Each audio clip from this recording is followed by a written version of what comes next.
starting in 5 seconds. It is a pleasure for me to be here for the 7th convocation of the Indian Institute of Technology, Hyderabad. This occasion is a double celebration as it coincides with the 10th anniversary of the opening of the institute.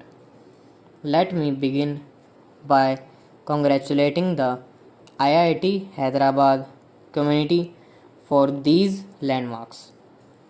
For the graduating students, today is a special moment. It is the result of years of hard work and dedication on your part and on the part of your teachers and professors as well as your family. The energy and enthusiasm of youth combined with a solid foundation is a very effective combination. It can take an individual very far. As fresh IIT graduates, you are entering a world and an India packed with opportunities. There is so much you can do and so much you can achieve for yourselves, for your families, for society at large, particularly for those less fortunate than you. Please dream big and aim high, and please take risks. The time to do it is now. Like individuals, institutions are very dependent on decisions taken in their formative years. IIT Hyderabad is young. It is only 10 years old. It too is defined by energy and enthusiasm and has built a solid foundation. Today, you have 2,500 students, one in five of them being a young woman. The institute has a strong postgraduate program with 30% of students pursuing a PhD. These are commendable figures, but the question is, what next? The road you take today will determine your future, not just for the next few years, but perhaps for the rest of the century. That may sound like an overstatement, but do consider some of the world's major universities or even the older IITs, your peer institutes. Their achievements over several decades have been shaped by the trajectory they took in their earliest days. As a second generation IIT, it is important that you borrow from as well as learn from the models of the past. Conditions are different. From the 1950s and 1960s, India has changed. Technology and the very discipline of engineering have evolved. Our aspirations are no longer limited to the heavy industrial base that we created 6 decades ago. Rather, IIT Hyderabad has to remain relevant to the fourth industrial revolution that will write the script of the 21st century. I am happy to learn that a start has been made by setting up a network of centers for research and promotion of entrepreneurship at this institute. These include the Center for healthcare, entrepreneurship, the Center for Cyber Physical Systems and Internet of Things, and the Fabless Chip Design Incubator, and other initiatives that fall under the umbrella of TIC Foundation. Collaborative research is being carried out in areas of widespread utility such as 5G technology, affordable housing, and information networks for natural disaster mitigation and recovery. MOUs with leading international universities and R&D agreements with Japanese industrial corporations are also worthy of appreciation. Ladies and gentlemen, the best scientific universities and institutions of learning are not just teaching shops or degree factories. Increasingly, they are sources of innovation and incubators of technology and technology driven startups. The knowledge ecosystem of public investments in science, academic institutions, and universities, research laboratories, commercial applications, and private enterprise has an almost magical potential. Its best example is, of course, Silicon Valley in the United States. At the core of Silicon Valley are basic science and technology campuses and their talented faculty and students. This IIT has been set up in a city and in a metropolitan area where several elements for such an ecosystem already exist. IIT Hyderabad, in a sense, is the element that completes the picture. Hyderabad has a long tradition of scientific discovery and application. In the 19th century, Ronaldo Ross, who won the Nobel Prize for Medicine for identifying the mosquito that transmitted malaria, did pioneering work here. After independence, Hyderabad became a location of industrial manufacture. It showed vigorous and far-sighted investments by the public sector and then the private sector.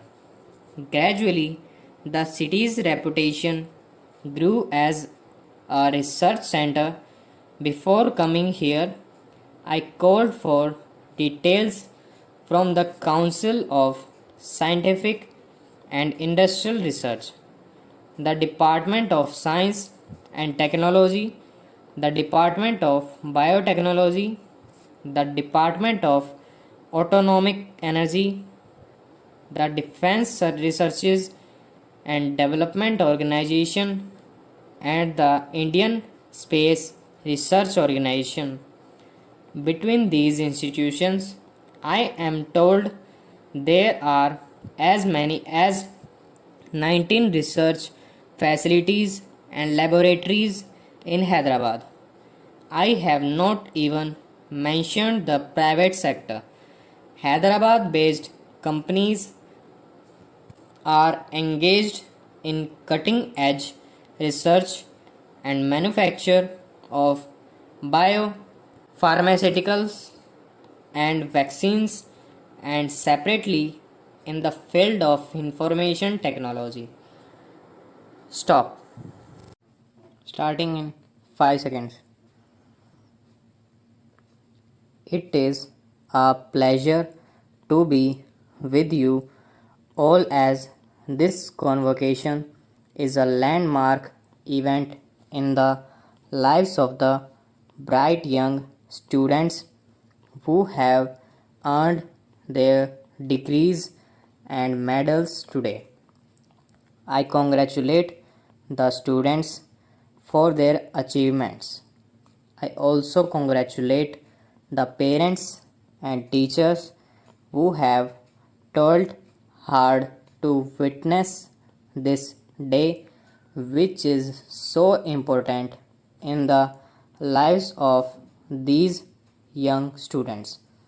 I attach great importance to this event as it is directly related to the future of our talented youth and thereby to the future of India.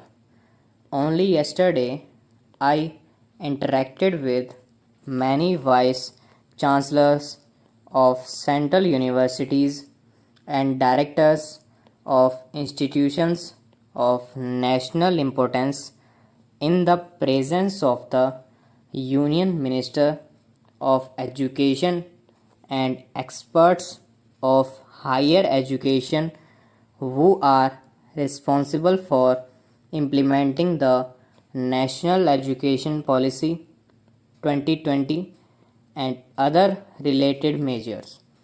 The occasion was the visitors' conference held in the Rashtrapati Bhavan. Ladies and gentlemen, education is the greatest enabler. The future of our country depends on good education of our young population. Therefore, I try not to miss any opportunity that is related to promotion of education. I remember having participated in virtual mode at the conference on implementation of the National Education Policy in Jammu and Kashmir in September 2020, when the Lieutenant Governor Shri Manoj Sinha ji requested me to participate in that conference. I had happily agreed. Many of you may be aware of the fact that the Lieutenant Governor came into the field of public service with an illustrious academic career as an engineering student from IIT BHU. On a lighter note, the Lieutenant Governor is also described as a dhoti wearing IITian by his friendly associates. I appreciate his efforts for improvement of education in Jammu and Kashmir. Coming from this region, Dr. Jitendra Singh has been closely involved with the overall development of Jammu and Kashmir along with his responsibilities in the central government. The presence of Dr. Milind Kamble here, who is also the founder chairman of Dalit Indian Chamber of Commerce and Industry or DICCI, is a good example of convergence between academia and industry. I appreciate the team of IIM Jammu led by its director for taking the institute forward in line with the educational objectives of the nation. Ladies and gentlemen, as we know, the National Education Policy seeks to position India as a knowledge hub in today's knowledge economy. It seeks to make our youth equipped for the world of 21st century while preserving our ancient values which remain relevant even today. For India to become a global knowledge hub, our institutes of learning have to be globally comparable. Stop. Starting in 5 seconds. Sir, our government was the first ever to set up a separate ministry for Panchayati Raj. The Minister for Panchayati Raj has been passionately committed to the empowerment of panchayats with the aim of realizing Mahatma Gandhi's dream of Purna Swaraj through Gram Swaraj. This report is a measure of the successes we have achieved so far and the road we still have to travel.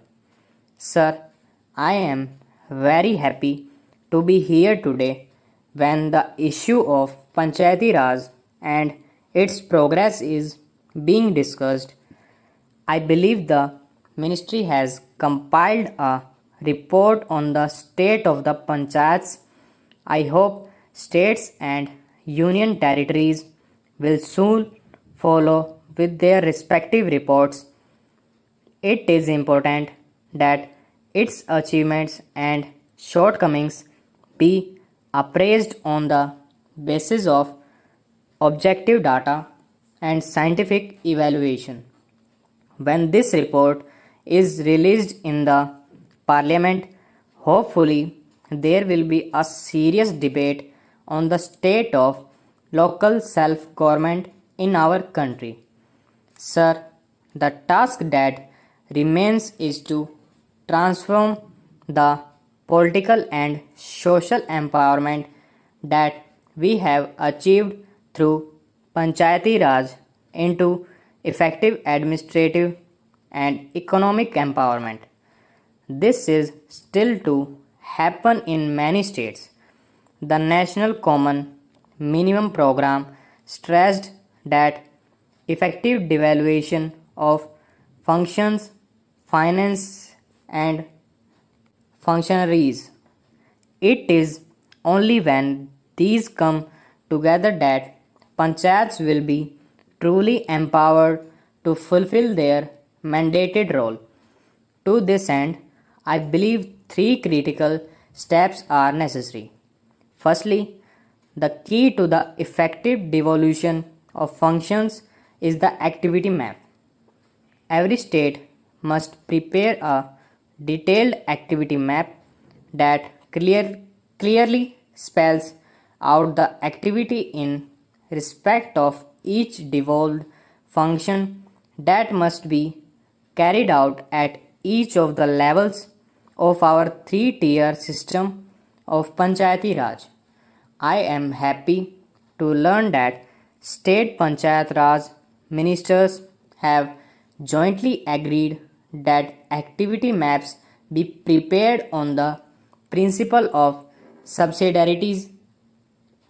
Any activity which can be carried out at a lower level must be entrusted to that level. Equally, ministries at the center also need to prepare activity maps. Secondly, to secure effective devolution of finances, budgets of all line departments must open a panchayat sector window through which panchayats have the necessary financial resources to undertake the duties entrusted to them. The best Panchayati Raj state have already opened such windows. I hope other states will follow. Thirdly, the approach paper to the 11th 5-year plan stresses the importance of grassroots planning. The Planning Commission has issued guidelines to all states to base their annual and 5-year perspective plan on district plans prepared in conformity with constitutional provisions. Sir, the experience with panchayats and their role and status varies from one region to another. The report highlights the lack of basic resources and facilities, etc. in my panchayats. States must learn from each other on effective empowerment of panchayats. Panchayat functionaries need continuous training and capacity building. The Ministry of Panchayati Raj has prepared a Gram Swaraj Yojana which aims to supplement state efforts in this regard. But the primary responsibility remains that of the state, and I hope they give high priority to ensure this. One of the objectives of democratic decentralization is to encourage people's participation in process of governance. We hope that this will also help reduce corruption and the abuse of power by various government functionaries. If we introduce mechanisms for social audit, we will go a long way towards mitigating the evil of the corruption in panchayats. Sir, we now have over 22 lakh elevated representatives in panchayats. Reservations for women, scheduled castes, and scheduled tribes in panchayats have combined political empowerment with social empowerment. Earlier, fears about elite groups capturing these institutions have been allayed. Indeed, the share of women has subsequently exceeded the reserved quota with around 50,000 women elected from general unreserved categories. This is a remarkable success in bringing lakhs and lakhs of women into the mainstream of governance. It is particularly worth underlining that the primary reason for this is that a larger proportion of scheduled caste and scheduled tribes women are getting elected over and above the one-third reserved quota. I think it would be fair to say that there are now more women in India in position of elective authority than in the rest of the world put together. I trust this shining example will encourage our parliament to follow suit. Equally important is the need for free and fair elections. Here, the Constitution places a heavy burden on the states, for it is their responsibility to ensure that elections are both free and fair. I commend the state election officers on their having come together on a common platform to exchange experience and make recommendations to state governments in this regard. They have given a number of valuable suggestions about a common electoral law role for parliament, assembly, and panchayat elections, as the Indian voter is one and indivisible. I hope states will take measures to make our democracy not only the largest and most representative one but also the cleanest on the earth. Sir, I would like to also commend the Ministry of Panchayat Raj for being proactive in promoting the idea of creating rural business hubs. I note that over 50 agreements for establishing rural business hubs have been entered into between business enterprises and panchayats. I urge the National Rural Business Hubs Council to mobilize our business community to make their contribution in bridging the widening rural-urban divide and ensure inclusiveness of our growth process. It is not till the output of village enterprises goes beyond the village hut and reaches out to the hypermarket. Our government has given special attention to the development and empowerment of Panchayati Raj. It is the harbinger of new hope for the eradication of rural poverty and the promotion of rural prosperity. I have every confidence that Panchayati Raj will truly bloom within next few years so that even as our economy gallops forward, rural India sees the fulfilling of the dream of Gram Swaraj of Mahatma Gandhi. Stop. Starting in 5 seconds. Madam, I now come to the activities of oil exploration. Our aim ultimately is a complete stoppage of import of crude oil.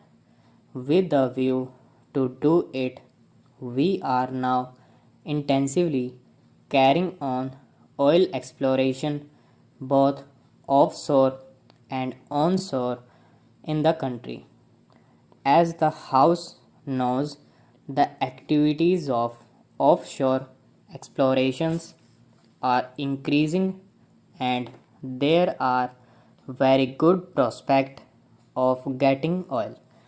Next year, we hope that production from the offshore will be something between 1 million and 2 million tons of oil. By the middle of the next year or by the third quarter of the next year, our production of crude oil from the onshore areas is also likely to increase by about 1 to 2 million tons. So just now when we are importing about two-thirds of our consumption, we hope that by the end of the next year, this proportion will be substantially reduced. It is quite possible that we may then produce about 40% of our crude oil by the end of this year and import about 50%. If discovery of oil production program goes on like this within 3 years, we hope the situation will very much improve. By the end of the next year, we hope we shall be able to produce as much oil as we would require.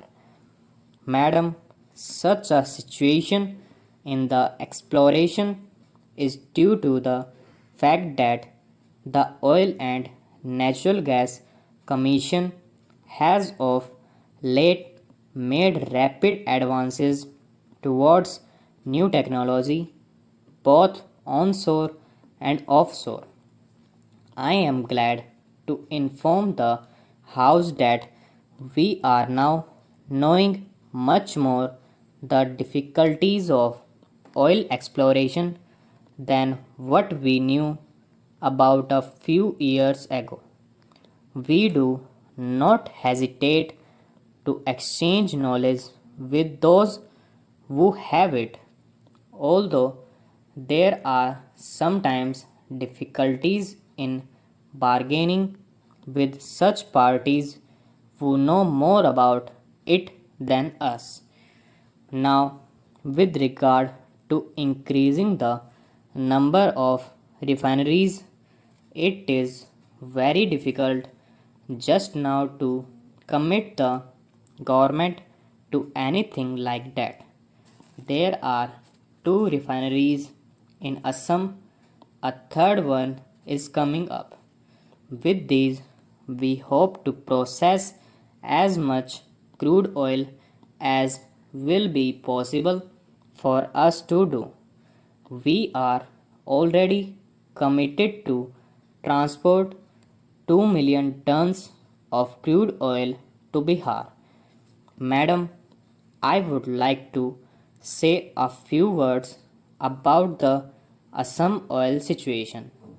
Oil exploration in Assam is increasing, and I want to assure honorable members that both the refineries are being expanded. At present, we are actively engaged in planning for the expansion of these refineries. The petrochemical industry is being planned, and we hope in the next 2 or 3 years there will be sufficient expansion. Madam, there is one more point which was raised by my honorable friend. I want to inform the House that the public sector units are increasing the quantity and quality of our medicines. These are badly required. The House may be aware that very recently there was acute scarcity of blood pressure medicines. These tablets were neither available in our country nor are we getting it from the Western countries. We managed to get the bulk product, and now you will be glad to know that the public sector is producing blood pressure tablets. In this manner, we are increasing our sphere of activity. The honorable member will agree that how soon we acted on the information supplied by him. Further, fertilizers prices have already been reduced by about rupees 80 demanding on different types of fertilizers. There is a large program of having plants under public sector fertilizer industry. With the discovery of oil and gas in Bombay High and elsewhere, the position of fertilizer production in public sector has eased. So far, we have been depending on fuel oil, coal, and also some quantities of naphtha for producing fertilizers. We did not want to import furnace oil and naphtha for our fertilizer plants. As more oil and gas are expected to be produced from Bombay High, we hope it will be easier and cheaper for us to produce fertilizer. We hope to get as much gas and oil from these prospective areas as is possible, so that by the end of the next year we may be able to have 8 million tons of fertilizer for our people. Madam, I have nothing more to say. I only hope that this program, which is initiated by the Prime Minister, will receive very serious consideration not only from our party but from opposition party also. So far as our party is concerned, we are very seriously engaged in modifying our own organization, bringing about improvements in our own organization, creating a new pattern of cooperation between the government and the people to move faster to satisfy the aspirations of the people as well. Stop. Starting in 5 seconds. Honorable Speaker, Sir, when this government was elected for the first term, we promised to make Delhi a global city. It is a matter of privilege for me to announce that we have succeeded to a great extent in this direction. Delhi is known for its development in the last decade. Delhi is known as the green capital of the world. It has developed a world class metro. Delhi has emerged as an educational and cultural hub.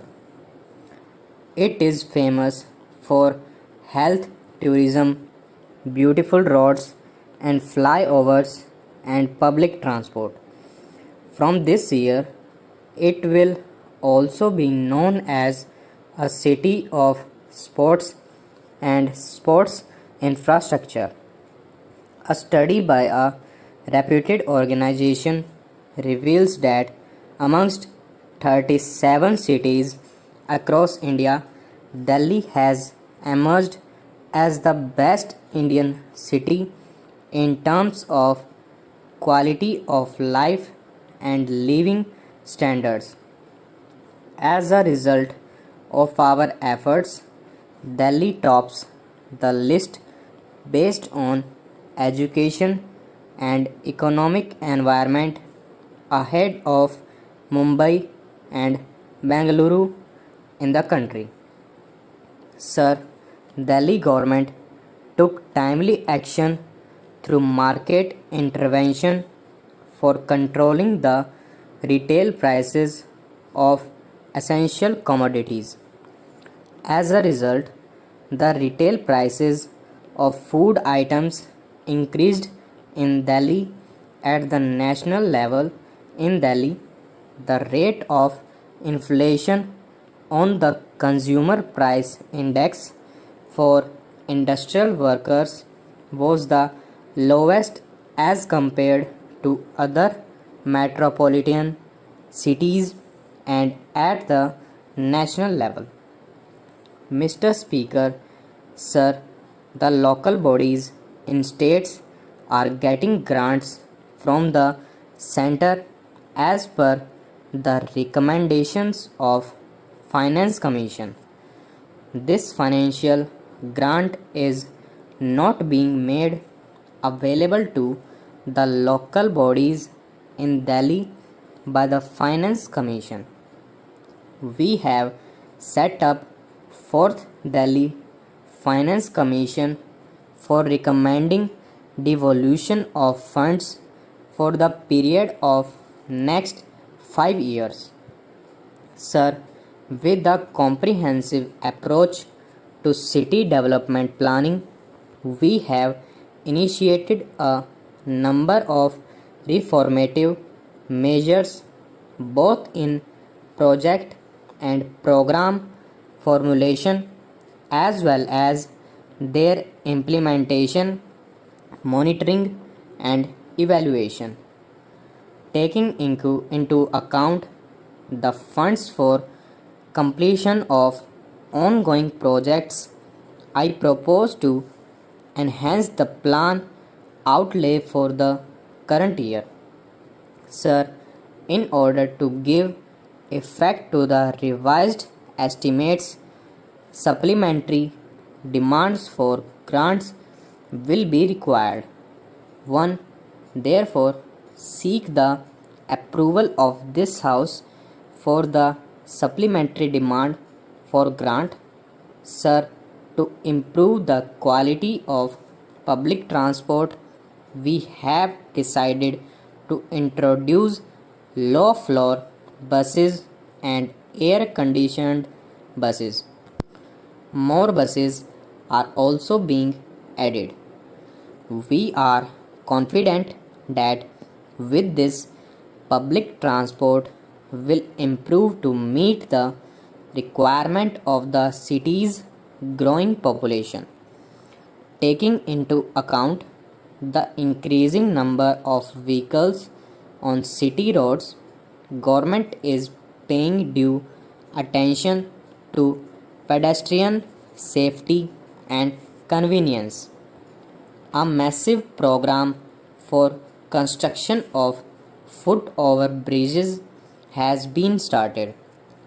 Sir, honorable members of this august House are aware of the problem of raw water faced by Delhi to meet the growing water supply requirement of the city.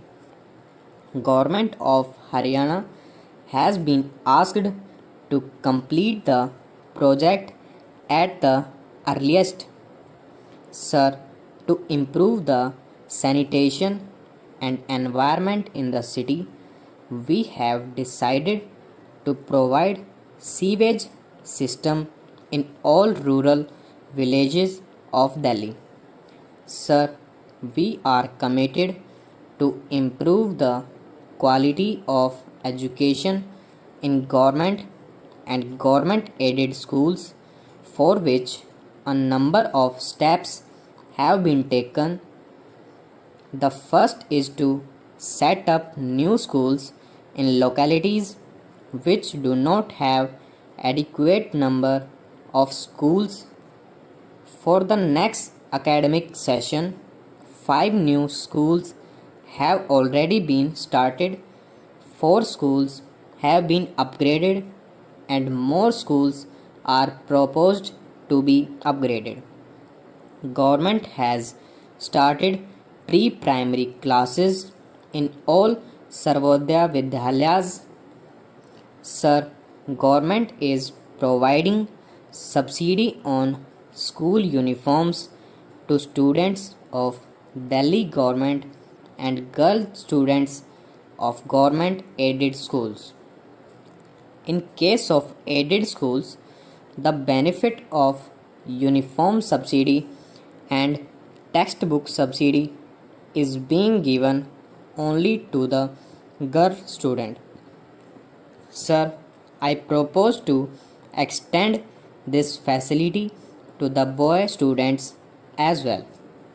Sir, government has reformulated the industrial policy to promote industry in Delhi. The existing units will also be encouraged to convert into high-tech and non-pollutant and skilled industries. Sir, it is a matter of great pleasure for me to announce that government has made arrangements for assured power supply during the year. Delhi will be a surplus power state. Sir, our government initiated the process of regularization of unauthorized colonies following the guidelines issued by Ministry of Urban Development. We are making best efforts to provide all check services in these unauthorized colonies. Roads, pipe water line, and street lights have been provided in these colonies. Sir, government is committed to provide social security to senior citizens and other vulnerable groups of the society. Honorable members have desired that the number of old age pensioners be increased.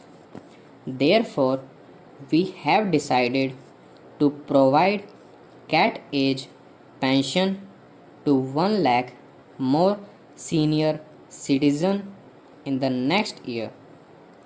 We are also providing pension to more than 42,000 widows. Stop.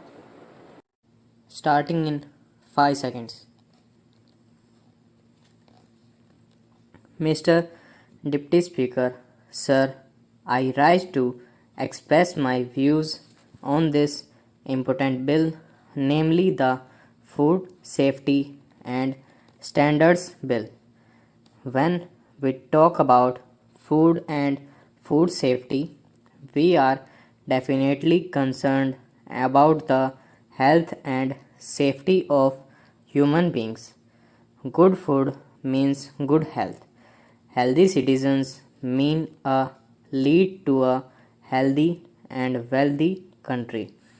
The main objectives of the bill are to consolidate the laws relating to food and to establish the Food Safety and Standards Authority of India for laying down science based standards for articles of food and regulate their manufacture, storage, distribution, sale, and import to ensure availability of safe and wholesome food for human consumption.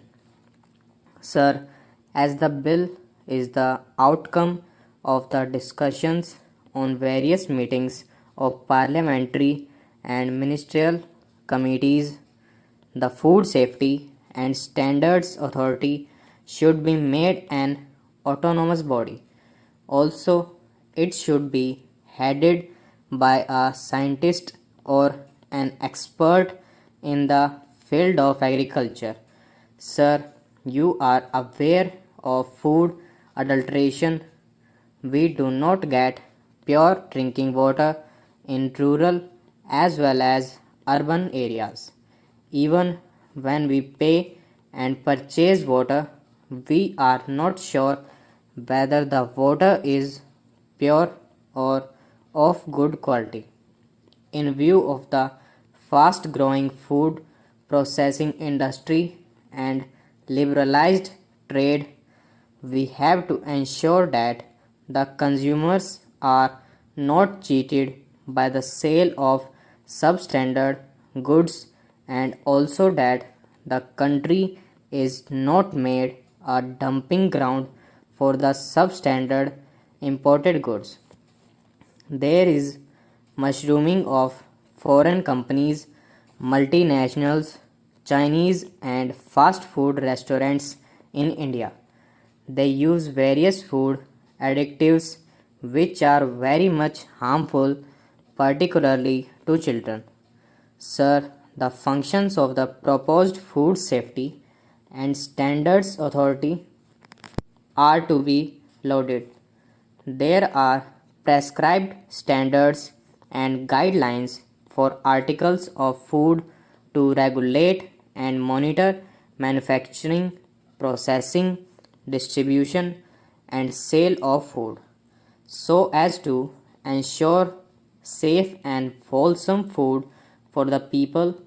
The Food Authority shall establish or recognize by notification one or more referral food laboratories to carry out the functions entrusted to the referral food laboratory by this act or any rules and regulations made thereunder.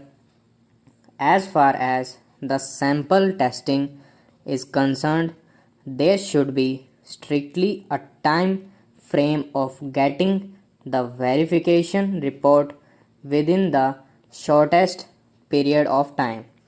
Today, the food sector in the country is governed by a multiplicity of laws under different ministries. As such, it was felt that we should have a single regulatory body and an integrated food law.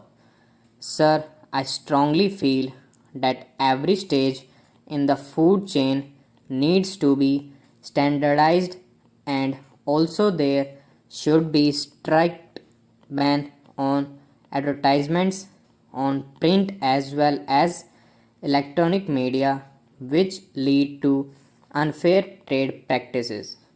Persons or agencies engaged in any unfair trade practices for purpose of promoting the sale, supply, use and consumption of articles of food should be heavily punished. This type of trade lab leads to consumption of poor standard food, which leads to consumption of poor quality food and harm to the consumer. Sir, today the developed world has got strict food safety and standard laws. We too should have such laws so that the developed world does not take advantage of our weak laws in this field. There should be sample testing units which can give immediate report after the verification of the sample food to be used by the consumer. I would suggest addition of clauses in the bill to ban such type of fast food multinational companies restaurants found guilty of using harmful additives and preservatives. Their licenses are and registrations should be cancelled for their misdeeds.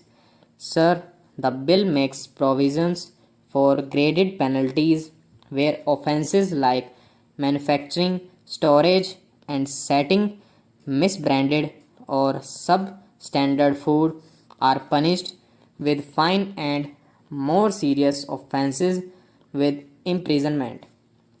Sir, as per the packaging and labeling of food, no person should manufacture, distribute, sell, or deliver for the purpose of sale without a specified label.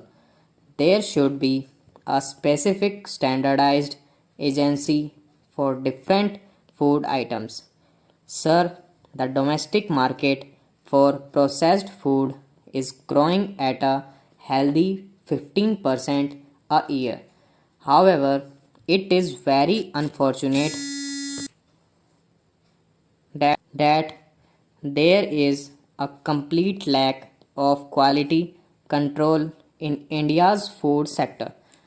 There is an urgent need to check food adulteration, food poisoning, and contamination of food.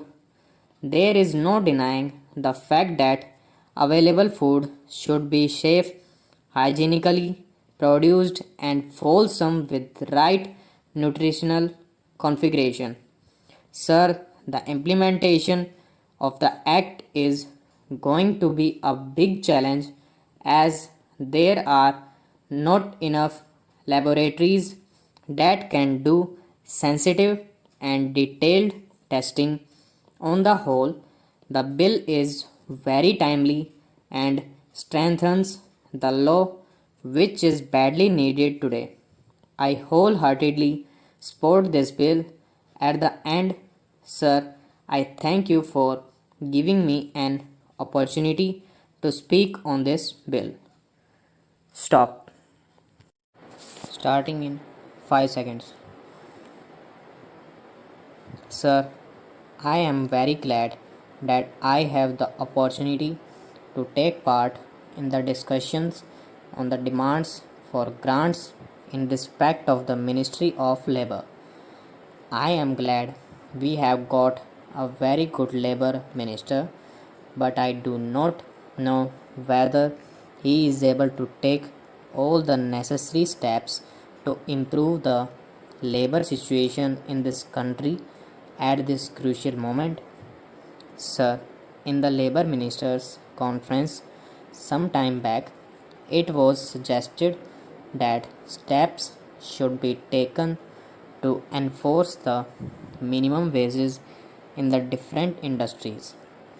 It was also suggested that non-implementation of minimum wages should be declared as cognizable offence and the offenders should be arrested. However, it had been agreed at the conference that more deterrent punishment should be given to the offenders and that the fact should be amended suitably. Necessary changes should have been made in the central legislation by this time. The Industrial Dispute Act had become outdated and it should be completely overhauled. Sir, if the administration of Provident Fund scheme at various levels has to be fully advantageous to the employees, there should naturally be regional offices which could directly deal with the members of the funds who go in for advances, loans, etc. The present situation has offered an opportunity for the government to make necessary meaningful changes in a number of legislative measures which seek to protect and regulate the rights and working conditions of industrial workers and other employees. In fact, several clauses of the legislative measures have little relevance to the present day conditions. Regarding the Apprenticeship Act, once our Prime Minister said in the State Labour Ministers' Conference that the Apprenticeship Act had not been implemented vigorously. It had not been given a trial. Utilization of apprenticeship opportunities or filing such vacancies has not been uniform in all the states. Creation of skilled manpower has lagged behind the limits of possibilities. So, the more important point is that what is to be done with the trained manpower if it cannot find jobs. What is even more important is that there is a new sense of urgency and a will to get things done. With regard to this, the basic problem relates neither to the number of apprentices nor to the value of their stipends. Furthermore, the gross contribution to the funds has been increasing year after year, but the average refund amount is not increasing accordingly. Sir, the Industrial Policy Resolution clearly mentions that in the process of rapid industrial development, labor assumes a vital role to help establish a socialistic pattern of society. The main problems facing the working class are of getting adequate wages, essential commodities at prices they can afford, some short of shelter and clothes. The government's minimum needs program has hardly reached the working class. The vast majority of laborers are unable to make both ends meet. The government has mentioned endless on the question of evolving a national policy or an integrated wages, incomes and price policy. Sir, it has claimed that the emergency has brought discipline among laborers and the production has been increased. Yes, it is a fact, but the laborer are forced to work and they are forced not to take part in the trade union activities. The trade union rights have been completely taken away from the laborers. But, sir, I want to impress upon the minister that motivations for work should not be imposed from outside, but it should come from within. A contented labor force is an asset to the development of industries.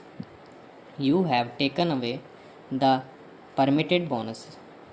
Some time back, this parliament passed an act to fix the minimum bonus at 8.33%, but the same act was adversely amended by the same parliament some time ago.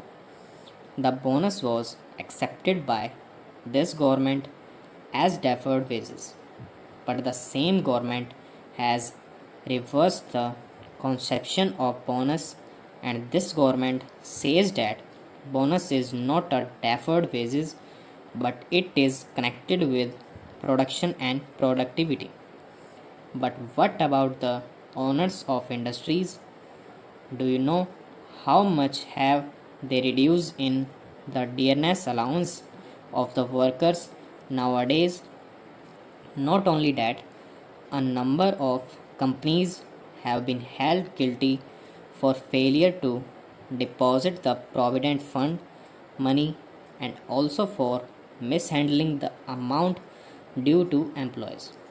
The total number of employees covered by the scheme was 60 lakh, which was subsequently increased to 70 lakhs.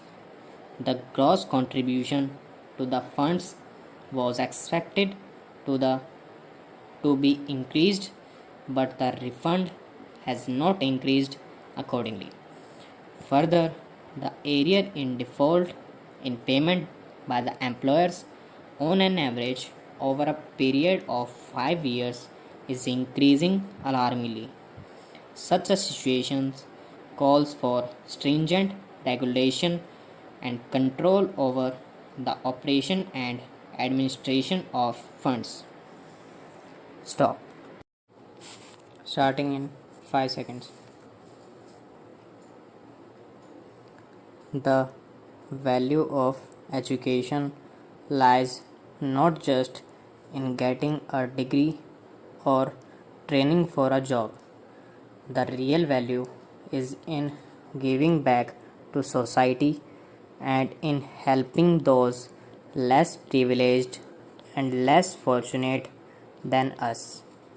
It is with this sentiment that Guru Nanak College has extended a special facility in partnership with an NGO that runs a school for special children, that is, children with special needs. I am told that certificate courses are offered to such students to help them find employment and to promote mainstreaming. I wish such efforts all success. Your college also strives to inculcate service to society and make students socially responsible. Following the December 2015 floods in Chennai, I have learned that a team from Guru Nanak College was one of the first to reach people in distress and provide food, water, medicines, and other essentials. The University of Madras has both benefited from and contributed to a tradition of scholarship that is central to Tamil Nadu's identity. Even ordinary families in the state emphasize the value of education. This has had a direct impact on social development indices and on the economy.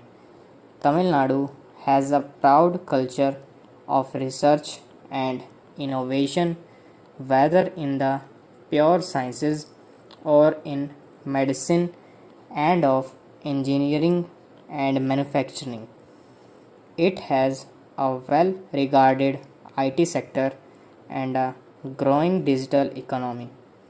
These are complemented by excellence in the humanities.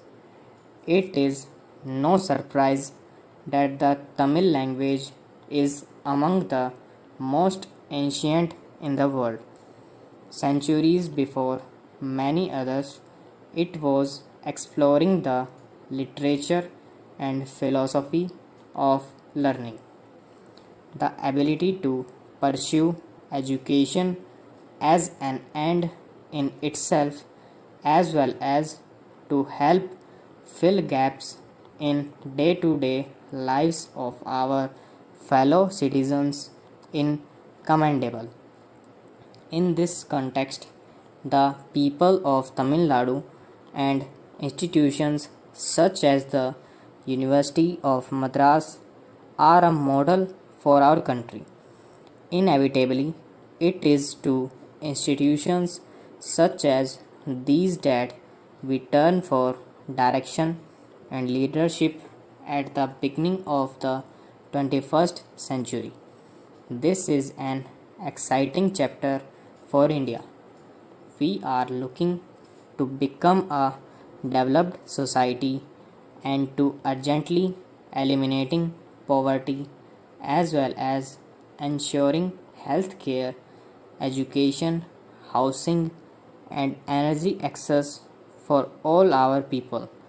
Simultaneously, our country is seeking to meet the opportunities as well as the challenges of the fourth industrial revolution of robotics, genomics, and artificial intelligences.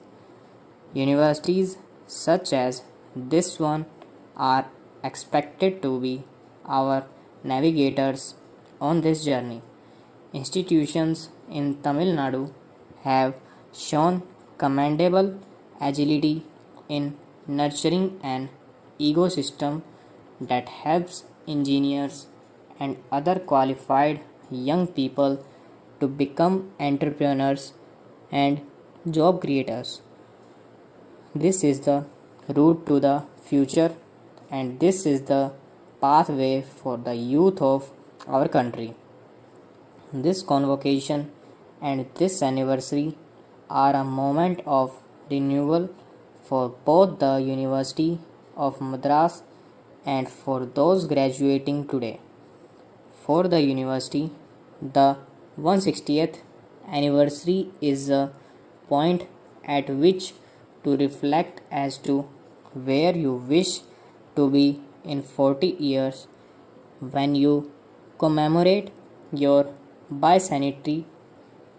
The university needs to aspire to the next level to benchmark itself against the best in the world and to continue to remain competitive for top students as well as top faculty. The Government of India has announced a program to promote excellence in higher education by building capacities of 20 institutions of eminence. I am told that the University of Madras has prepared an ambitious and detailed plan in this regard, and I wish you all the best.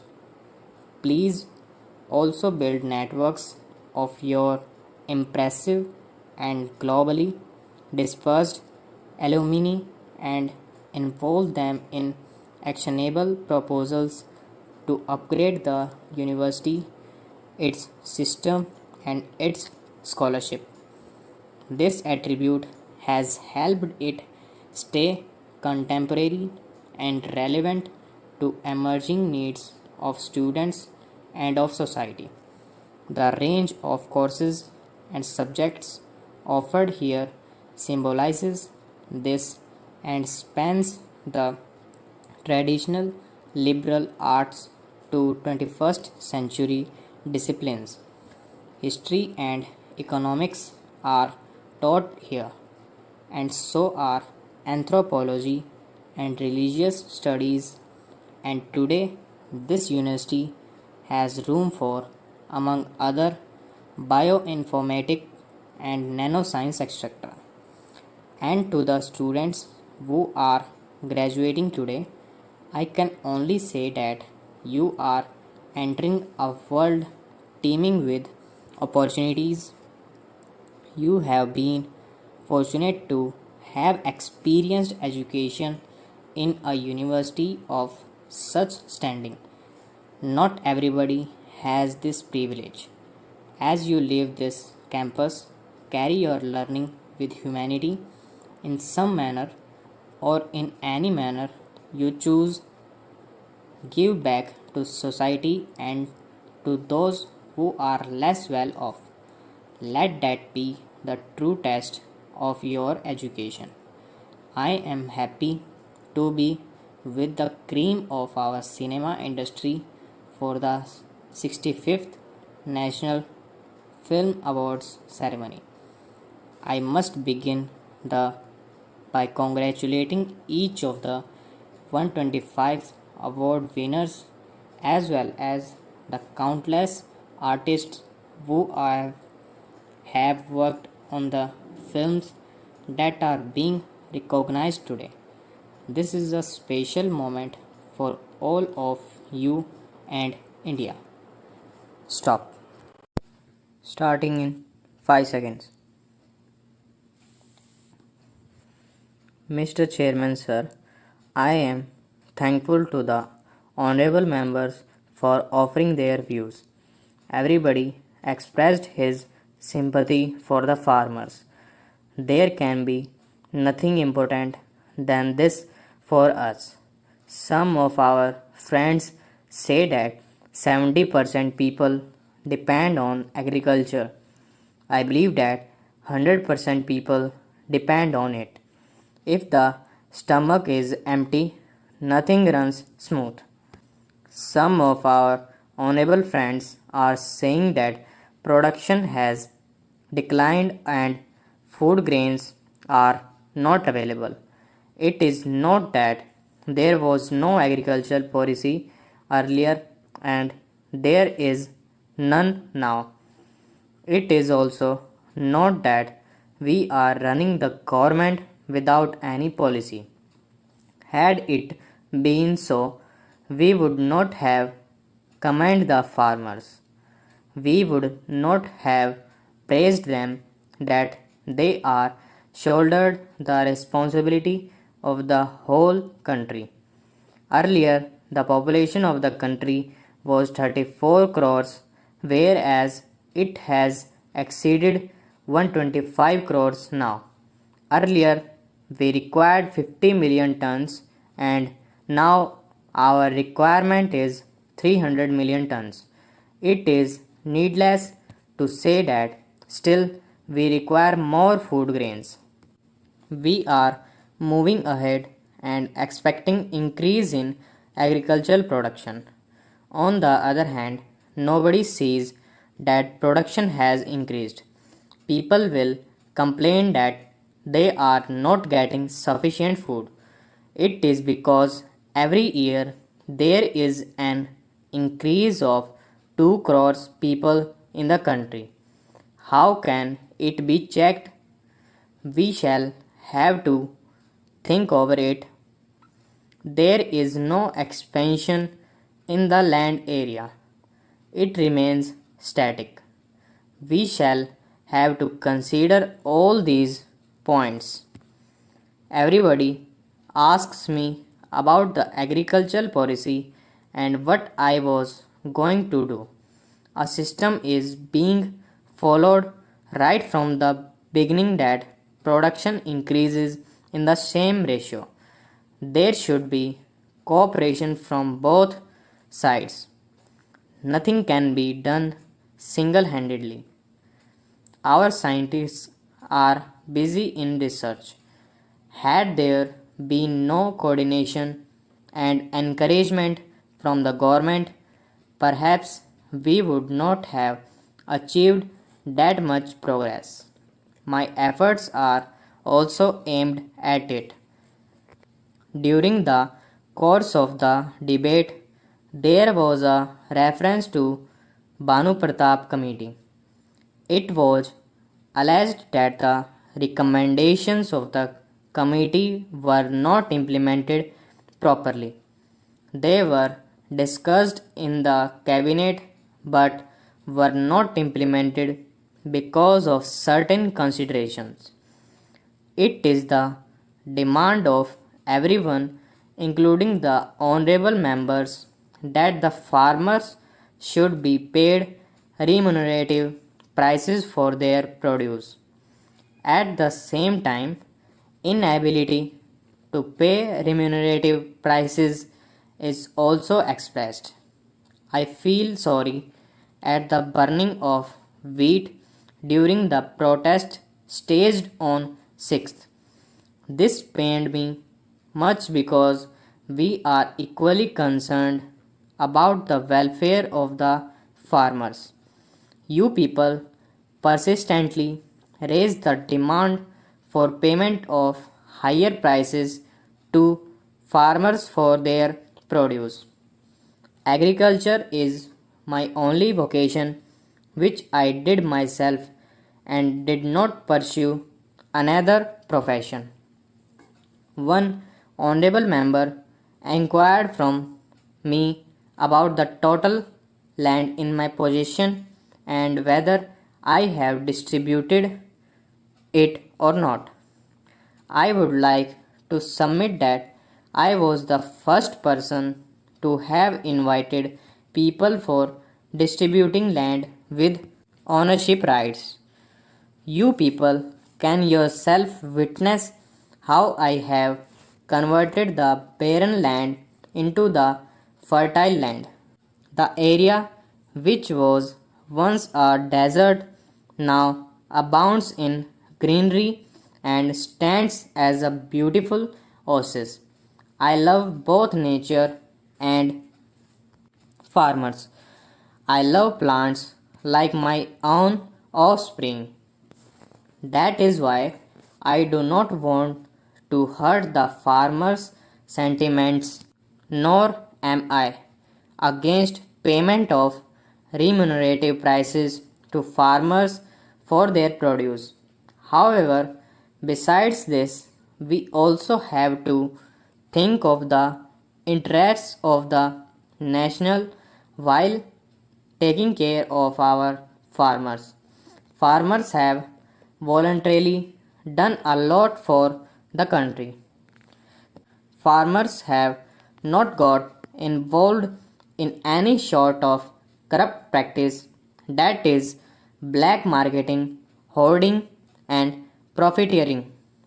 But if the demand is made for excessive increase in prices of agricultural products, it is not correct. Decision to import wheat is also opposed. It is another matter whether the imported wheat has arrived or not. The ministry has stated that the wheat has not yet arrived.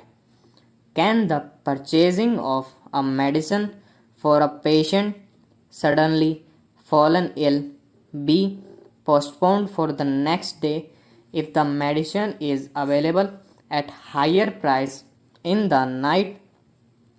You have alleged that as per our promise we could not roll back prices within 100 days. How can it be achieved that way? We will have to see things in the right perspective and also to keep a proper check and balance between various things.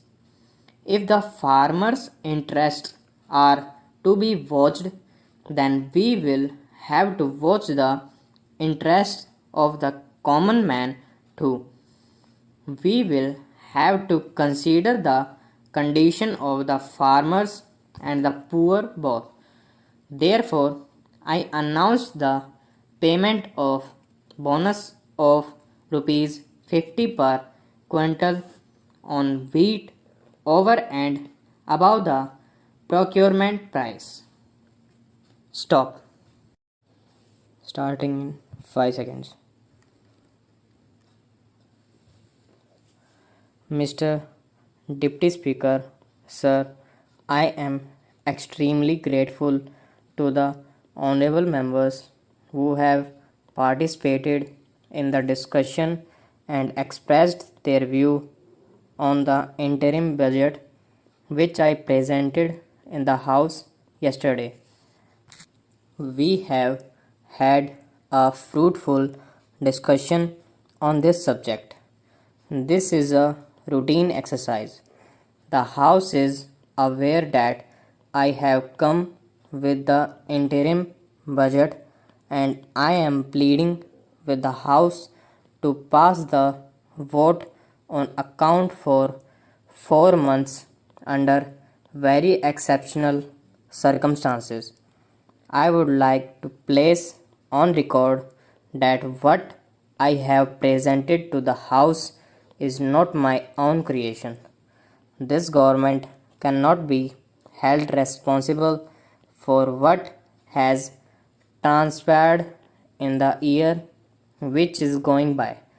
There was another government in power.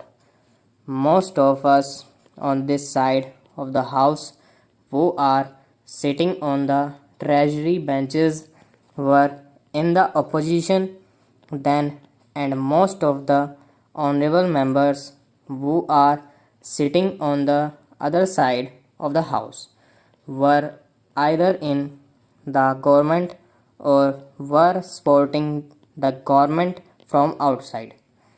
It is that government's work that we are discussing and the same I placed before the House yesterday.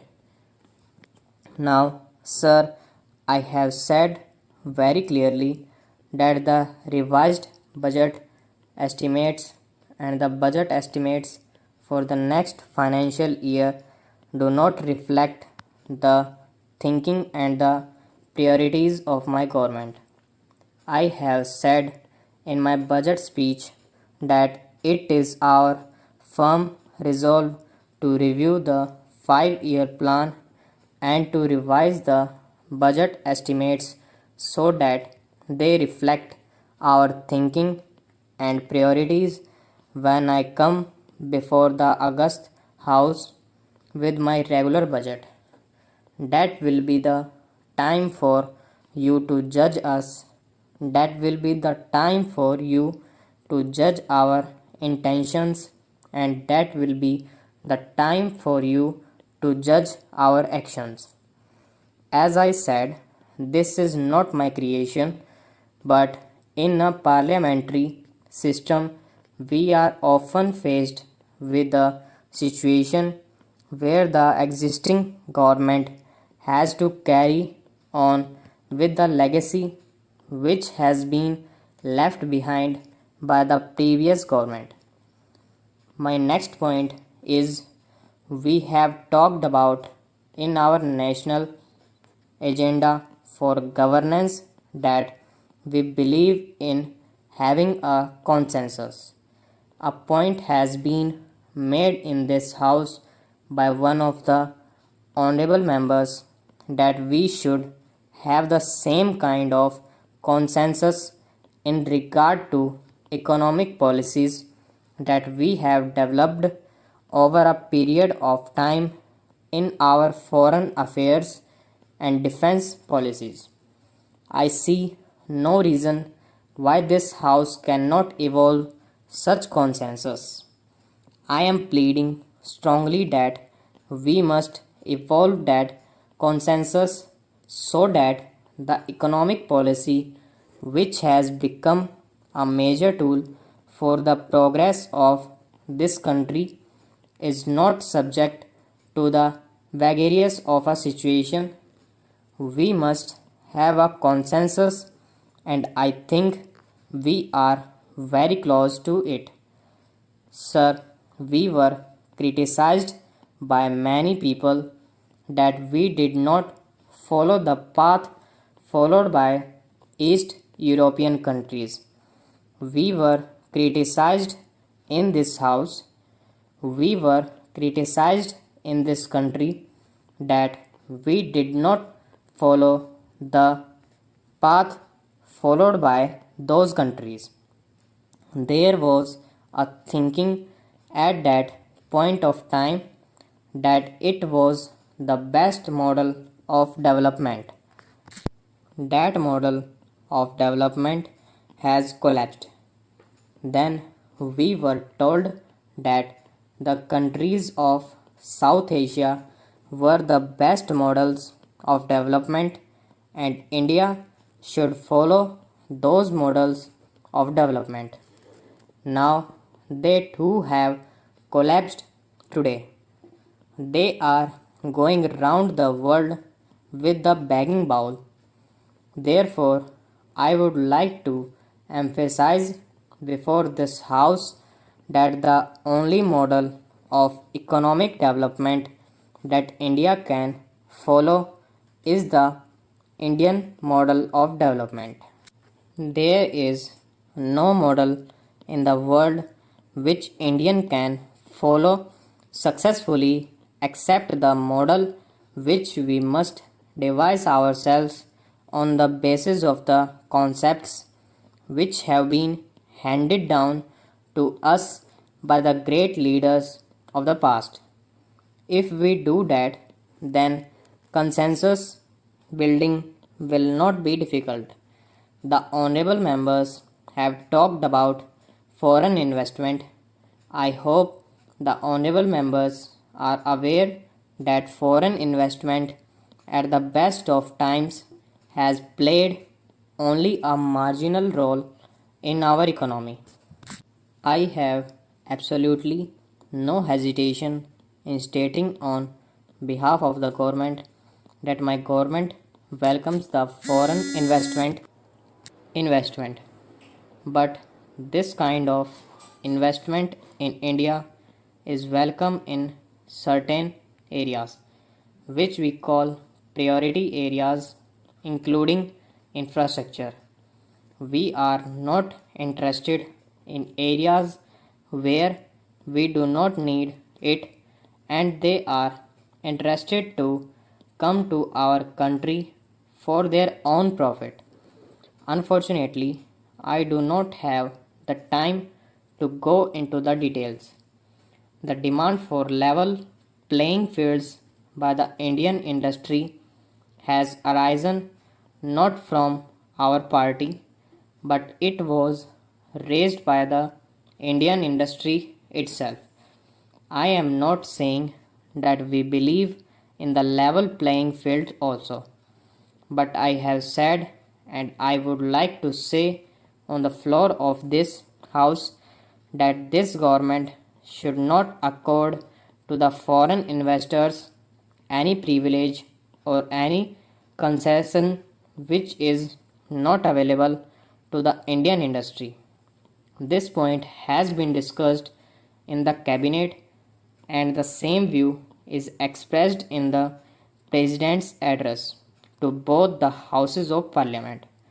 Sir, some honorable members have made a number of points during the discussion of the budget in the House. I do not have time to go into all of them. I plead to the honorable members to bear with me. I have not taken all the points which have been made, and I will be able to clear the position of my government on those points when I will present the budget of my government in the next session. In that budget, our government's thinking for the development of the country may be seen in every field, especially for the poor people who live below the poverty line and farmer of the country. Sir, with these few words, I conclude my speech and request the honorable members of this House to pass this interim budget at last. I thank you for giving me an opportunity to speak. Stop. Starting in 5 seconds.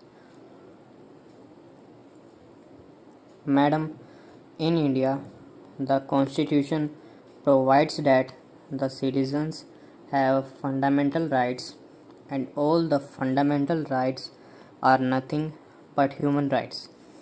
The basic law provides that these fundamental rights can be enforced by moving the courts for their protection. For instance, the prevention of Untouchability Act is one of the most important laws which protects the fundamental rights of the citizens in our country.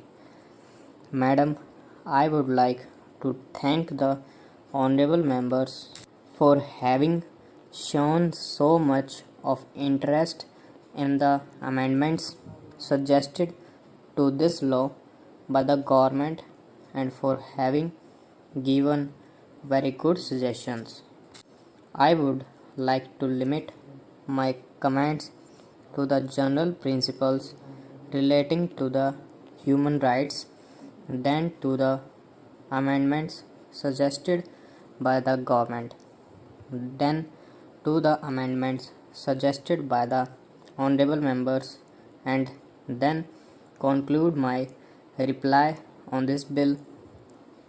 We all know that in the parliament as well as in the state legislatures, questions are asked from the government as to how the fundamental rights were violated and as to how the government failed to protect the fundamental rights of the citizens.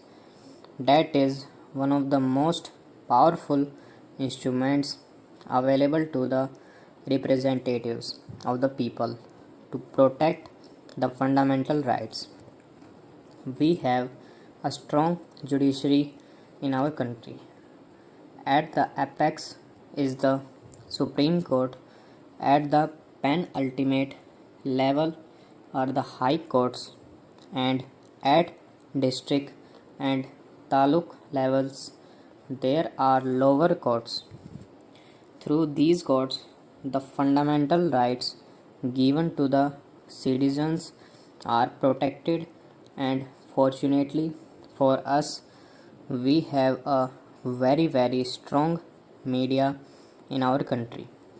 Every violation of a fundamental right is highlighted in the media, in the newspapers, and now on televisions. Those facts are brought to the notice of the government and the people in the country. Media is a very powerful instrument for creating public opinion. Though media does not have the power to punish anybody directly, yet the public opinion is so strong that the fundamental rights of the citizens are protected. Over and above this, the National Human Rights Commission was brought into existence. It was provided in the law itself that the state governments may have the state human rights commissions. This is over and above what was already available to the people in the country. Madam, one of the amendments which has been suggested is not allowing the magistrate to refer the matter to the Human Rights Commission. I am not in a position to accept this amendment. The scheme of the law that we have with us is this: any person who feels that his human right is violated can go to the court and get the remedy. If he thinks that going to the Human Rights Commission is easier and more helpful, he can go to the Human Rights Commission. He can make an application and can get the relief. There are one or two points which are made here, and one of the points was the National Human Rights Commission should be given some authority. Madam, what is said in this respect is correct, that they do not have the direct authority to see to it that the findings given by them become binding on all. But then we have many other organizations in this respect. The most powerful body in the country is the Supreme Court. What is said by the Supreme Court has to be followed. Even if you do not like the order given by the Supreme Court, it has to be carried through. That authority is given to the Supreme Court, the High Courts, and the other lower courts. That authority is already given. This is not something of the same kind. This is something bigger and different. If we study the charter given to the Human Rights Commission, it is something bigger. It is related to the policy making, it is related to the research, it is related to the bigger issues. If the Human Rights Commission comes to the conclusion that something in which punishment has to be awarded, the Commission will not award the punishment, but it will refer the case to the Supreme Court, to the High Court, to any other court for punishment, and then the punishment will be given by that court. This is the arrangement. Madam, over and above all these things, in my opinion, what is really helping is the ethos of people. The people in the country are themselves protecting the human rights of one another. For every man committing a crime or violation of human rights, we have hundreds and thousands of people protecting the human rights. The most important thing in our country is that not only we respect and protect the human rights of our neighbors, but also we respect and protect some rights of the living creature. We respect even trees. We respect even animals. That is our attitude towards life, and it is really helping us. I would like to say that the media today in our country is not having any sanctioning authority power to punish anybody, and yet how powerful it is, because it creates public opinion. The United Nations is an international body which is presiding over the matters relating to the most powerful nations in the world. It has no power to punish, yet it has the power to create the public opinion, and that public opinion is more powerful than the authority which is given to anybody to punish anybody. The Human Rights Commission is something like this. It is something which can be treated at a very, very high level. But as far as the actual functioning is concerned, it is the Supreme Court and the other courts which are punishing and is seeing that the order passed are implemented.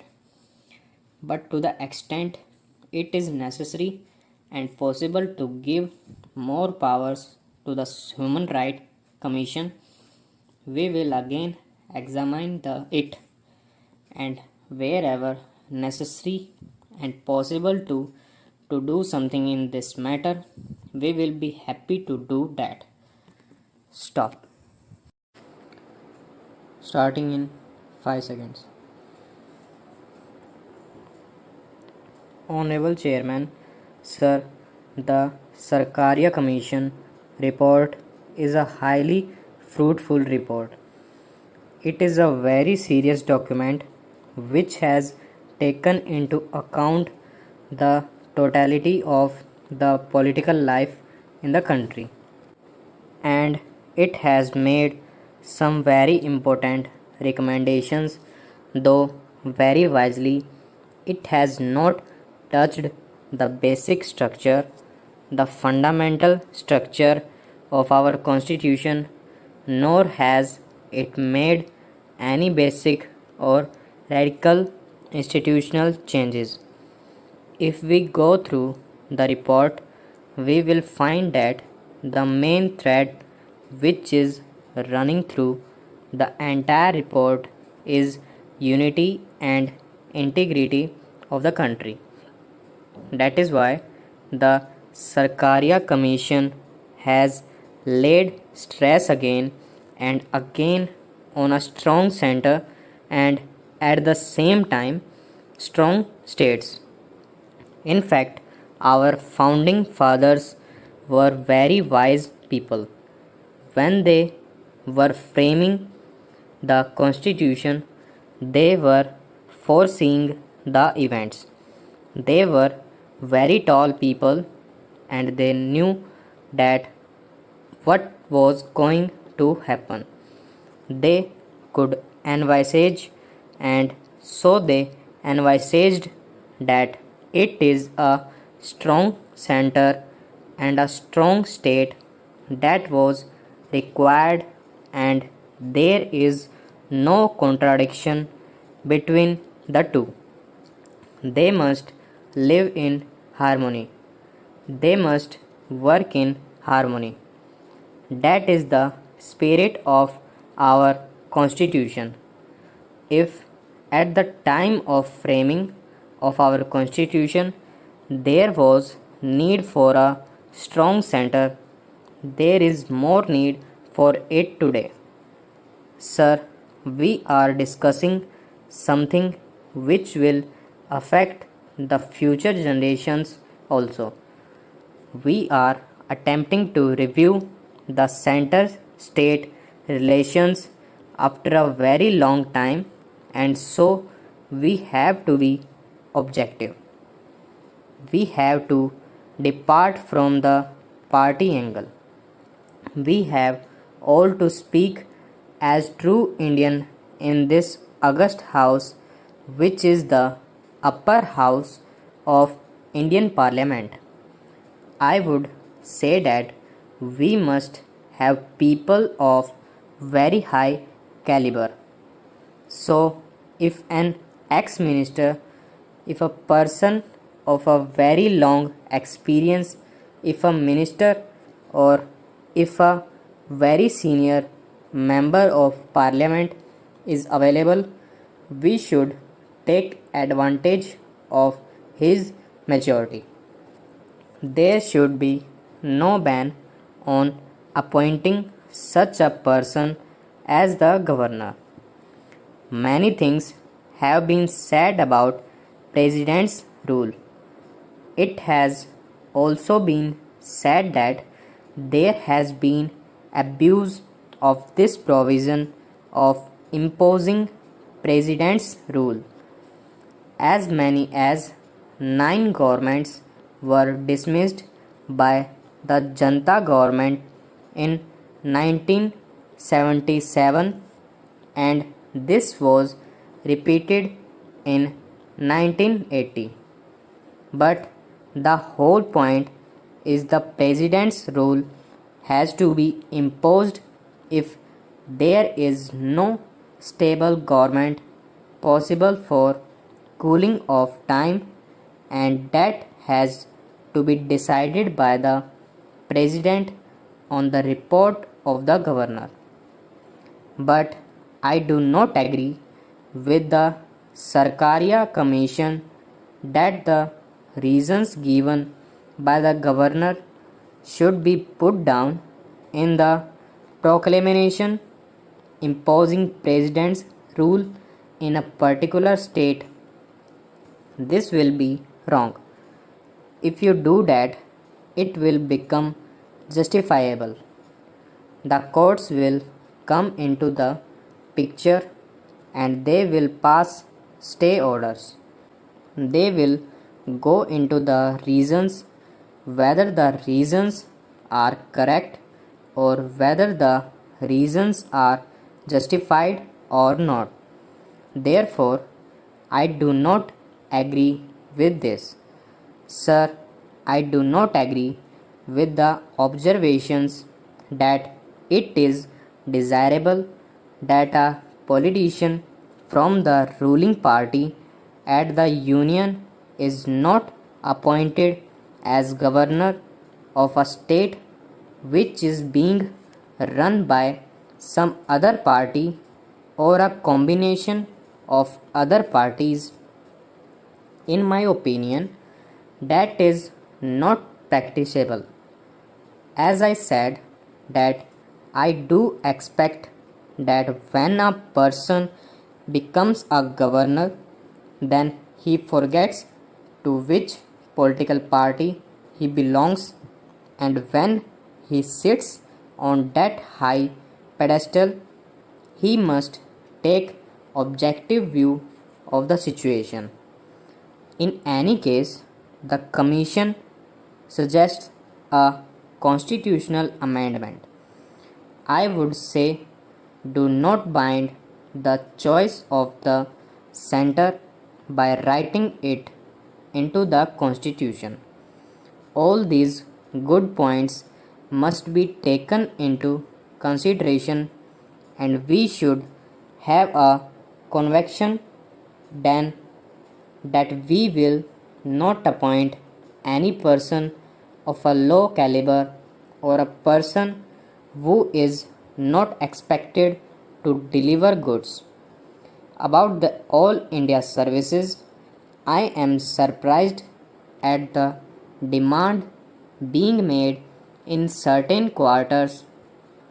A memorandum was given to the Sarkaria Commission by some people that this should be abolished or that state should be allowed to opt out of it. This will strike at the very root of the principle of unity and integrity of the country, and it is against national integration. I am therefore glad that the Sarkaria Commission has rejected it. As far as All India Radio and Doordarshan are concerned, functional freedom is there. In regard to ordinances, there has been a lot of hue and cry about it. I would, in this connection, invite the attention of the House to the findings of the Vadhva Commission. The Commission found that in Bihar, both the Janta and the Congress governments were guilty of this. For years, they went on promulgating ordinances and renewing them. In my opinion, ordinances should be repromulgated or renewed only in very exceptional circumstances. It is the responsibility of the state governments to quickly place the relevant bills before the legislatures. As a journalist, I have been covering the legislatures for the last 40 years and found that in the past, only in very exceptional circumstances, ordinances were being issued. But now, unfortunately, it has become a matter of course, it has become a matter of routine. Ordinances are promulgated and they are again and again renewed, their life is extended. It is a mockery and misuse of the provisions of the Constitution. I am sure the Honorable Minister will look into this and will make it impossible for the state governments to do such a thing. Recourse should be taken to this only in emergencies and in very tight situations. This provision should not be misused. So long as The Planning Commission is concerned that demand for giving it autonomy or giving it an exalted status, in my opinion, is meaningless. The Planning Commission has functioned very well. Stop.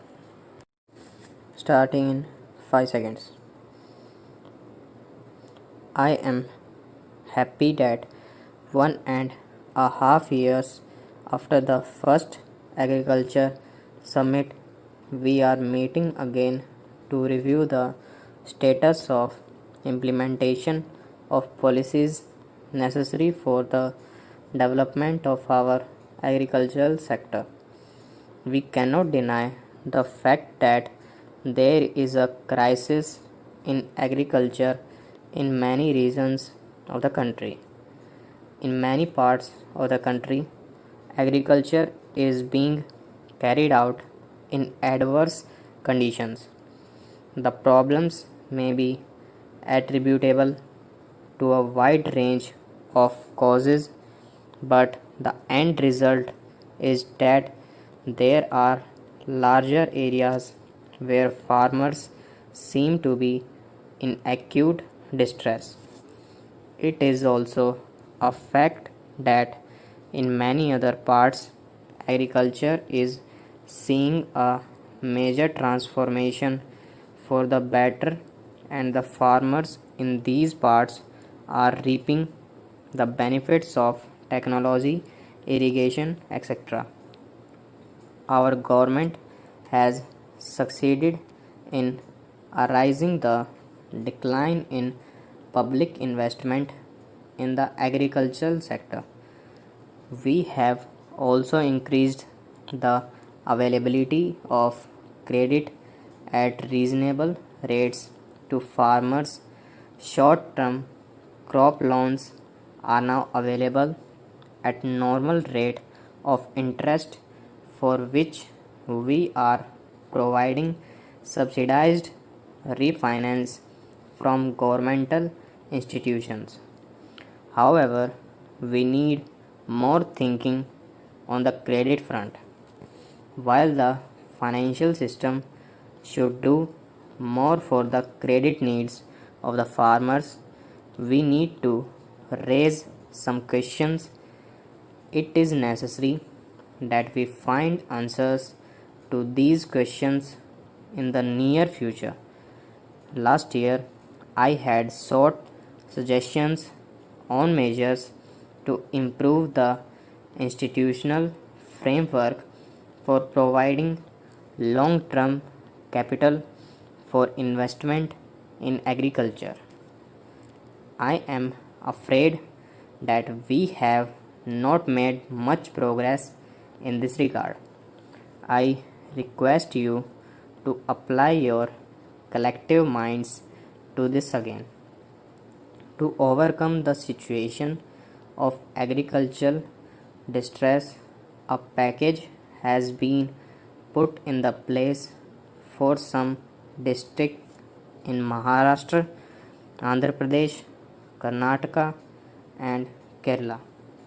An expert group has also been set up to look into the problems of agricultural indebtedness in its totality and suggest measures for providing relief to farmers across the country. We are setting up the National Rainfed Area Authority to promote knowledge-based interventions covering all aspects of agriculture in rain-fed areas. I hope this body would be able to enhance the efficiency of existing government programs and bridge the knowledge deficit in rain-fed agriculture.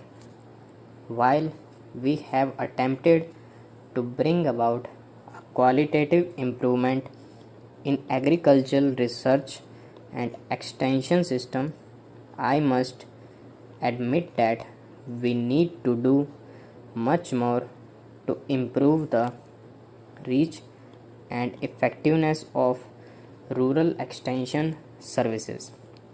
These services were an important part of the foundation of green revolution. We need greater application of technology to improve farming of many crops, particularly in dryland areas. A renewed thrust has to be given to research in dryland farming with a focus on farming systems as a whole. What is needed is a sustained effort spread over a few years so that small farmers can be pulled out of their marginal existence while advanced farmers are propelled to the global platform. This is the real challenge for agriculture in the next decade. We are committed to ensuring that our farmers have access to adequate and affordable credit. Many steps have been taken in this direction. We have initiated programs and projects to provide adequate and affordable infrastructure in rural areas. We are investing in irrigation and rural drinking water to meet the water needs of our farmers and rural households. We are improving the functioning of agricultural markets so that the farmers can earn additional income. We are committed to increasing the productivity of our farms through the infusion of knowledge, modern science, and technology. Our flagship program, Bharat Nirman, is aimed at addressing the rural infrastructure deficit. Bharat Nirman, along with the Backward Regions Grant Fund, will improve rural infrastructure and provide greater irrigation. I am confident that we will be able to ensure a perceptible increase in public and private investment in these two critical areas, which will certainly have a positive impact on the conditions under which agriculture is practiced. Irrigation does require greater investment. We are making all out efforts to achieve a quantum leap in investments in irrigation. States too are trying their best. I do believe that the time has come for us to adopt a fundamentally new perspective on rural development and agriculture. This perspective must recognize the need for ending the rural urban divide in each of the deficits I have mentioned. While a large number of people will continue to migrate from rural areas to urban areas, and while urbanization will continue, our rural economy must retain its people and ensure a remunerative livelihood for them. A balanced development of urban and rural economies is vital for sustainable development and social and political stability. Another important challenge before us is to increase the real income of farmers. As leaders of industry, you should be more aware of this need than most. You know very well that there is a strong correlation between agrarian prosperity and demand for manufactured goods and modern services across the country. One aspect of such development will be improved returns to investment for farmers. Thus, we cannot grudge the farming community. We need to recognize that they need better returns for their efforts. This may hurt the middle class to a small extent, but it benefits the farmer. We need a balanced approach where we provide for the food security of the poorest sections without compromising the returns to the farmer. While the government will do whatever is necessary to keep prices under check and ensure moderate rates of inflation, we cannot sacrifice the interests of the farming community. Our strategy for agricultural development must be based on improving the real incomes and the quality of life of the farming community. So far, our approach to rural development and agriculture has been incremental. We have only tried to do more and do things better. We have not sought a paradigm shift in agrarian policy and agrarian development. I sincerely hope that in future we can strike out afresh in agriculture, seeking new pathways for rural prosperity. Stop. Starting in 5 seconds. Madam, I support this bill, but at the same time, I would like to draw the attention of the government on certain important issues. This enactment is now repealing the earlier enactment, which was a very successful enactment made during the period of Srimati Indira Gandhi when she implemented the 20-point program. The Standards of Weights and Measures Act was brought by her. It gave a lot of strength to the common man and consumers. Throughout India, people were very happy that they are going to get clear weight measures and they are going to get the materials in a proper method. That was also imposed as part of the successful emergency rule. But at the same time, the enforcement was subsequently made by way of another enactment during Sri Rajiv Gandhi's period.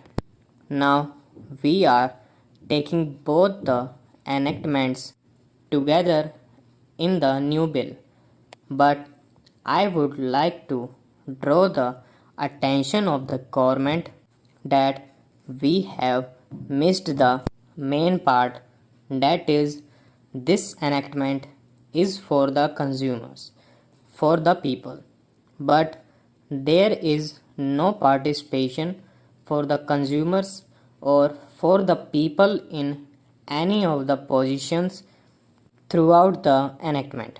Even now, we are thinking only in the name of enforcing things, as if we are having all powers to enforce certain things, and we have got very big machinery to enforce. But it can never happen. The country is a very big country. There are more than 100 crores of consumers. We cannot find out how the consumer is going to benefit, in which way this enactment is violated by a particular group of consumer or corporate bodies or multinationals. We are not having examples to say that multinational companies were prosecuted and their share has fallen due to enforcement of a particular provision of this act. We cannot cite even a single instance that a very popular company which has a wide consumer base in India is not following the rule of weights and measures, and therefore it was prosecuted or its director was prosecuted. We have to bring awareness among the people about their rights. We can very easily say that print and electronic media fight every time to increase their ratings.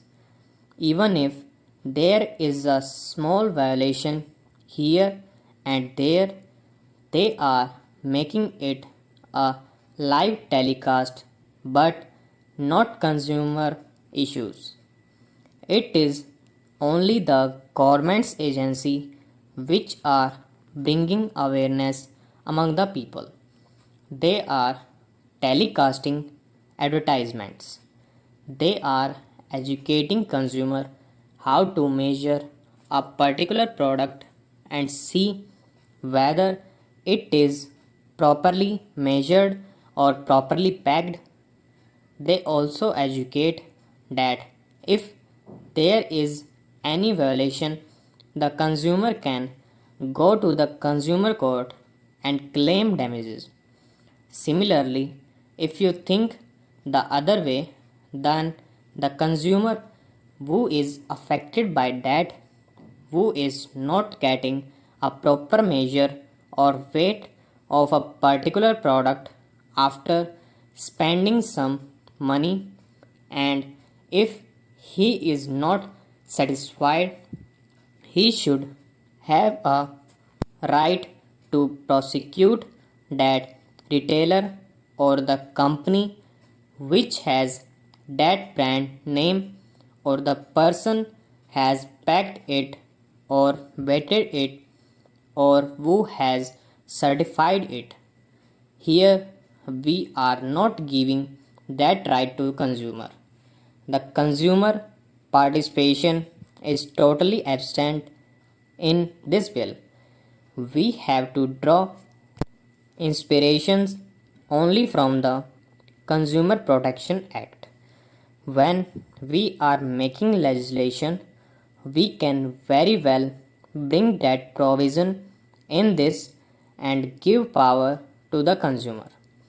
When you are giving power under clause 15 of the bill, I hope the Honorable Minister can understand the common man. Therefore, the common man has to be heard. I hope the Honorable Minister might have noted this. At least he has to bring some amendment giving power to consumer to prosecute when there is violation of law. Madam, financial commitment of rupees 25 crores has also been mentioned in this bill. I would say that money committed should not be used for salaries of employees alone. When we are enforcing this kind of legislation, we have to recruit many people. But at the same time, we must spend a considerable amount of money for bringing awareness among the consumers. We have to educate the consumer that he has got such and such right. I find a small word included under clause 15 of the bill, but it is not giving a clear meaning that rights are given to the consumer. When we are making enactment, I feel we have to think about the international standards. The authority international standards are made for the people and by the people. They are looking after it. The regulatory authority is only guiding and helping them to see that enforcement is properly made. We think that this can be enforced only by an officer. That will never happen. They will go only for statistics purpose as to how many cases have been registered every week. Similarly, I would like to request the government to think about punishing companies not just by way of them. Fine. Now, under the proposed bill, compounding system of penalty has also been provided. It is very easy for them. They will pay rupees 25,000 or even any amount for that matter through its representative. It is very easy knowing it for an corporate body.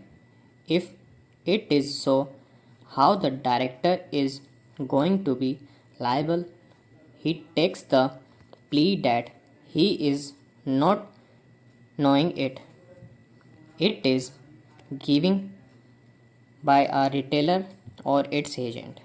Sir, finally, I would like to conclude with the observation that when we are making a law, it should be a comprehensive one. We are already having the Bureau of Indian Standards. They are giving the certification. The private agencies are also coming up.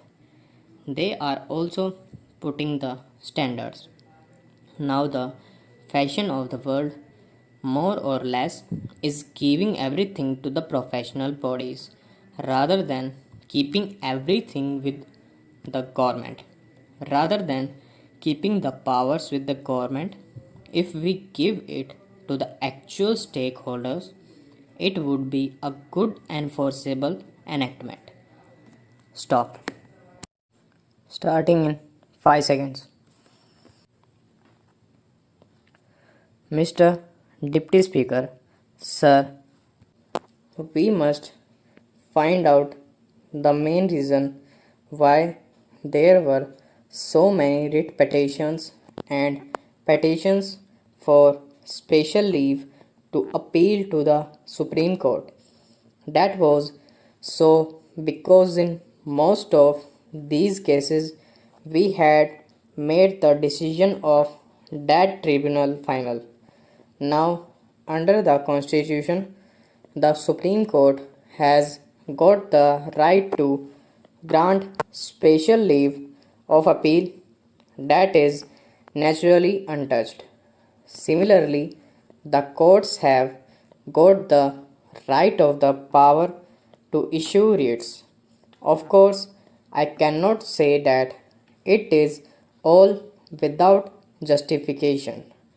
Probably many of those courts thought that in a matter where the aggrieved party had no remedy whatsoever, they should rather have the right to look into that matter.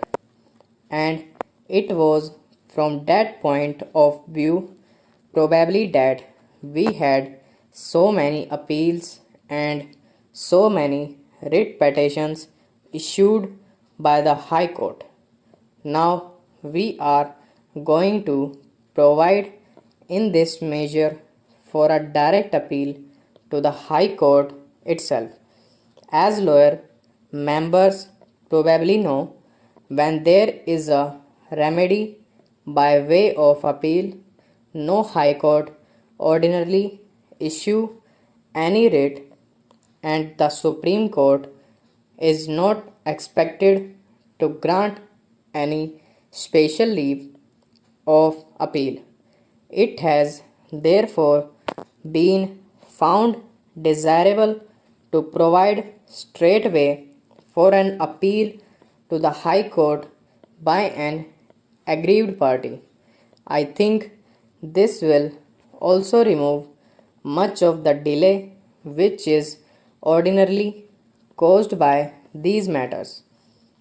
Sir, apart from that, the clause itself mentions that the tribunal shall decide the election petition within 6 months and that the High Court shall dispose it of within 3 months.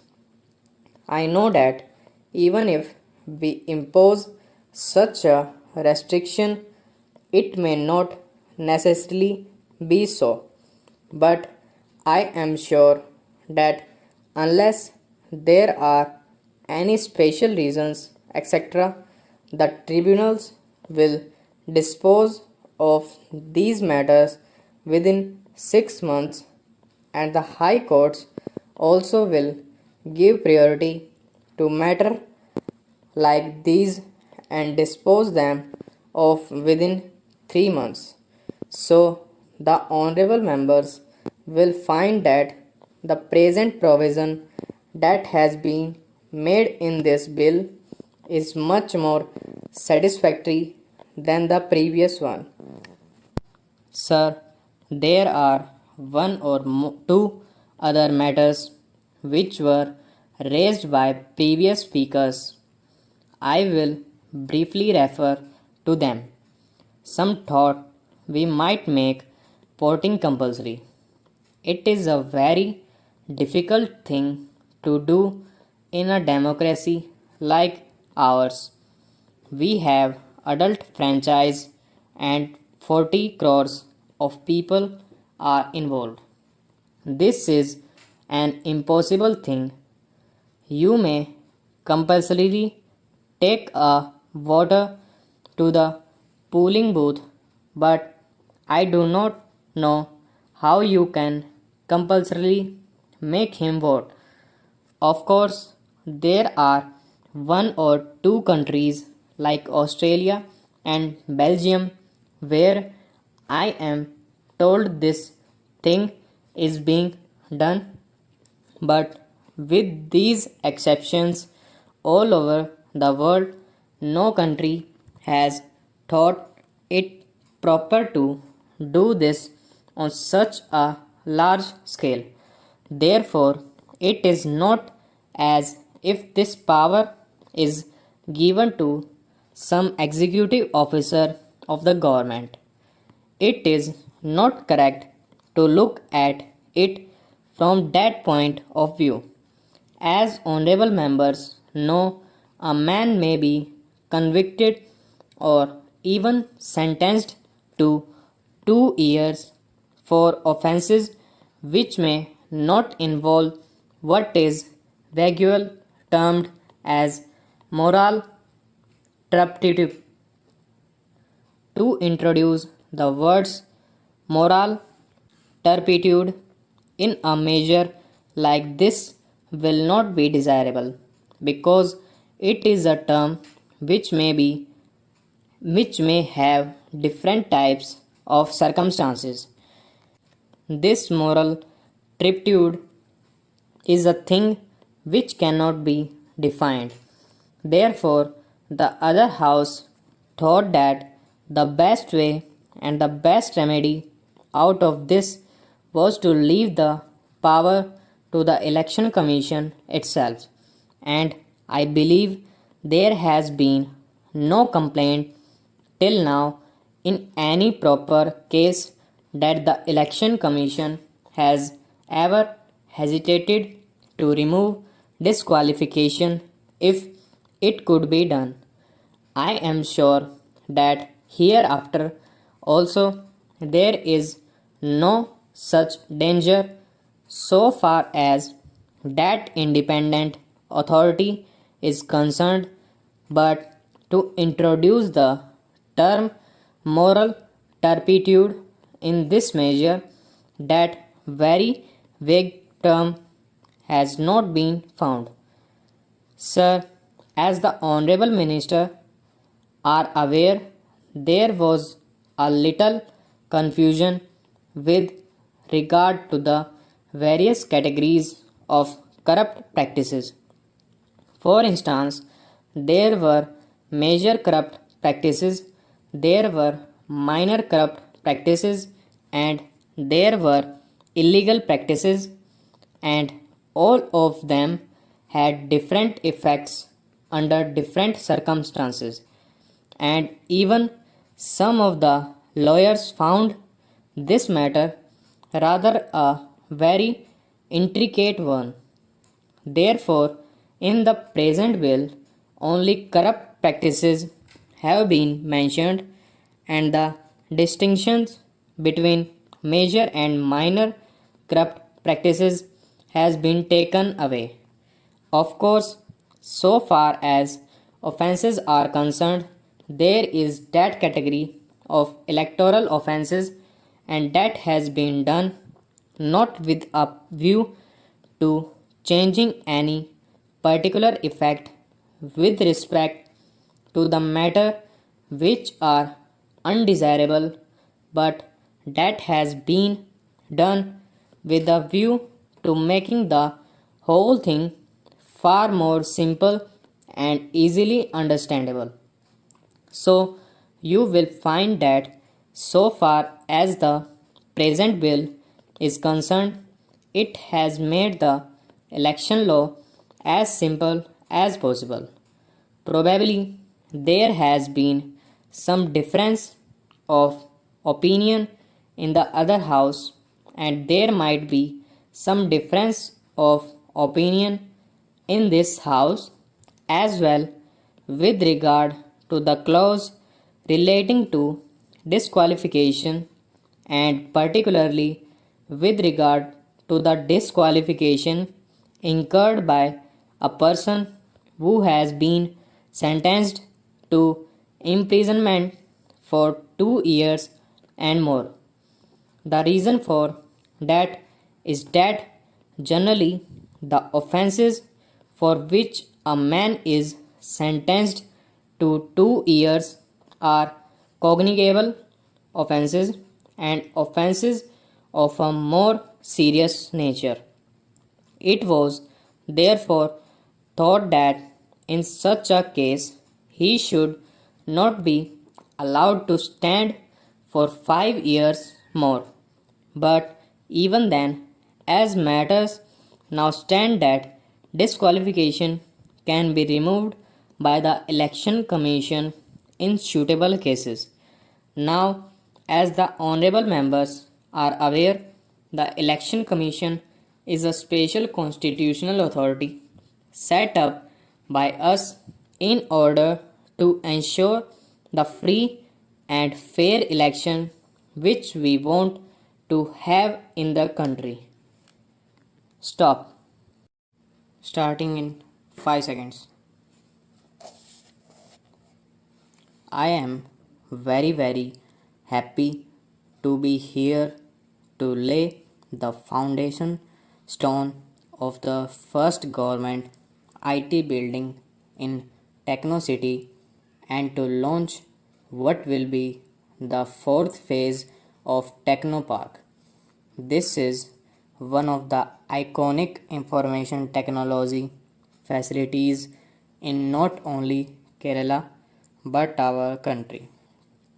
I must point out that such is the attraction of Kerala.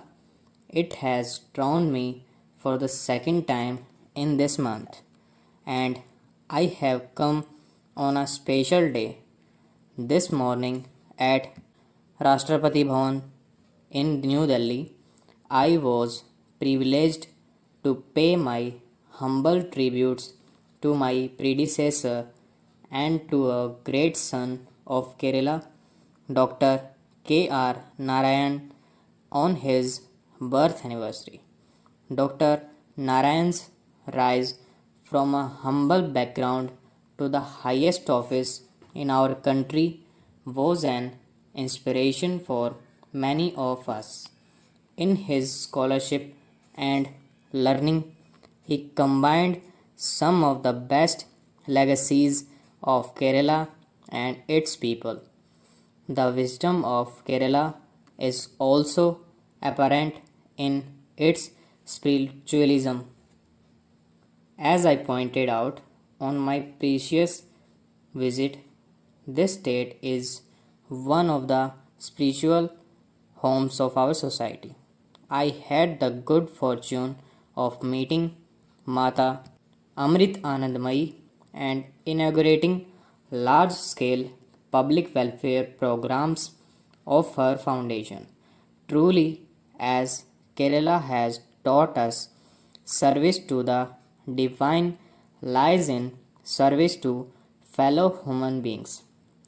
This sense of service has been deeply imbibed by the people of Kerala. I would say it has become your economic calling card. This is a state with an appreciable track record in public health and education and is a front runner in our country's quest to achieve total literacy.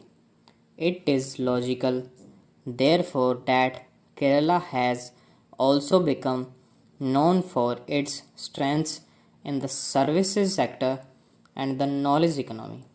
The future of our economy and of our employment creation is heavily dependent on the success we achieve with Digital India.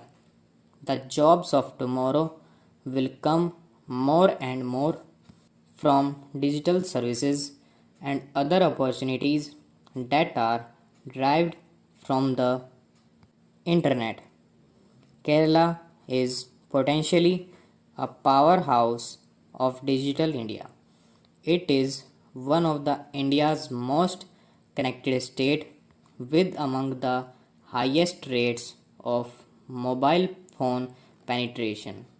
I understand that the government is making efforts to bridge the digital divide and provide free internet connections to 2 million poorer families by using a new optic fiber network. And there is ample evidence that our people, even those at the bottom of the pyramid, are very adaptive and can easily embrace and use new technology. The Kerala IT sector has been growing.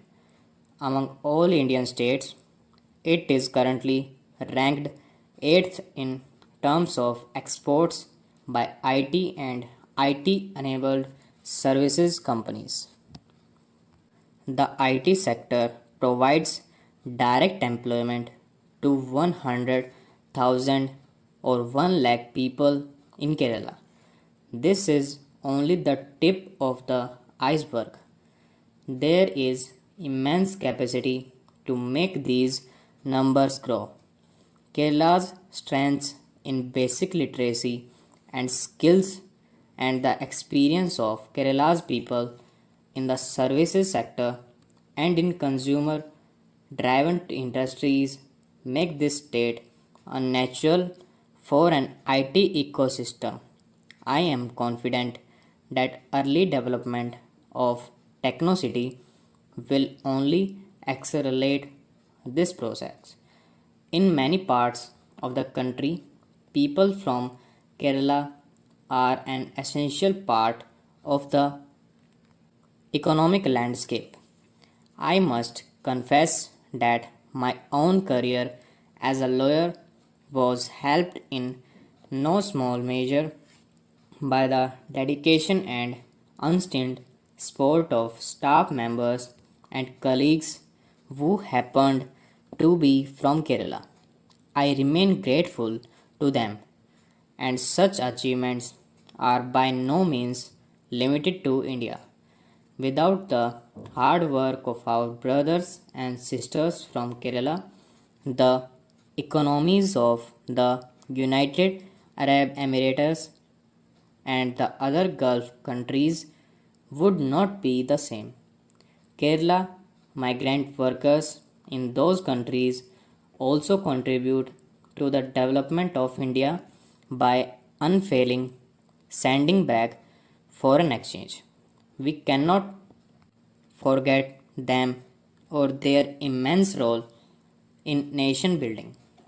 Kerala's fame as an educated and enlightened society goes far and wide. Recently, I traveled to Ethiopia on my first visit abroad as President of India. Wherever I went and whomsoever I spoke to in Ethiopia, there was always mention of the role of Indian school teachers. They arrived in Ethiopia 30 40 years ago and went to remote locations to teach little children. They shaped a society and its value and became excellent ambassadors for India in Africa. Many of those teachers who are so remembered in Ethiopia, I was happy to learn were from Kerala. Climbing higher in the services sector value chain, Kerala has obvious advantages in three areas. The first is, of course, information technology. The others are tourism and healthcare. These are also the areas where jobs and employment opportunities lies for our youth, especially for the talented young men and women of Kerala. In tourism, this state is known the world over as God's own country, and not without reason. It is one of our planet's standout destinations. It is blessed with a spectacular natural beauty. Stop. Starting in 5 seconds. I am delighted to be here today to address the Conference of Governors. This is indeed a unique opportunity for me, as I am of a firm opinion that the office of the Governor has been vested with great responsibility by our Constitution, and I have the chance today to leave behind some thoughts with you about the evolving nature of the role and functions of this august office. There perhaps no other constitutional office that enjoys the autonomy and carries the attendant responsibility as does that of the governor. In these unstable times we are living in, people have great expectation from this office. This places an enormous burden on your shoulders. It also gives you the opportunity to do good. The role of the governor has varied over time and space and has come under close public scrutiny.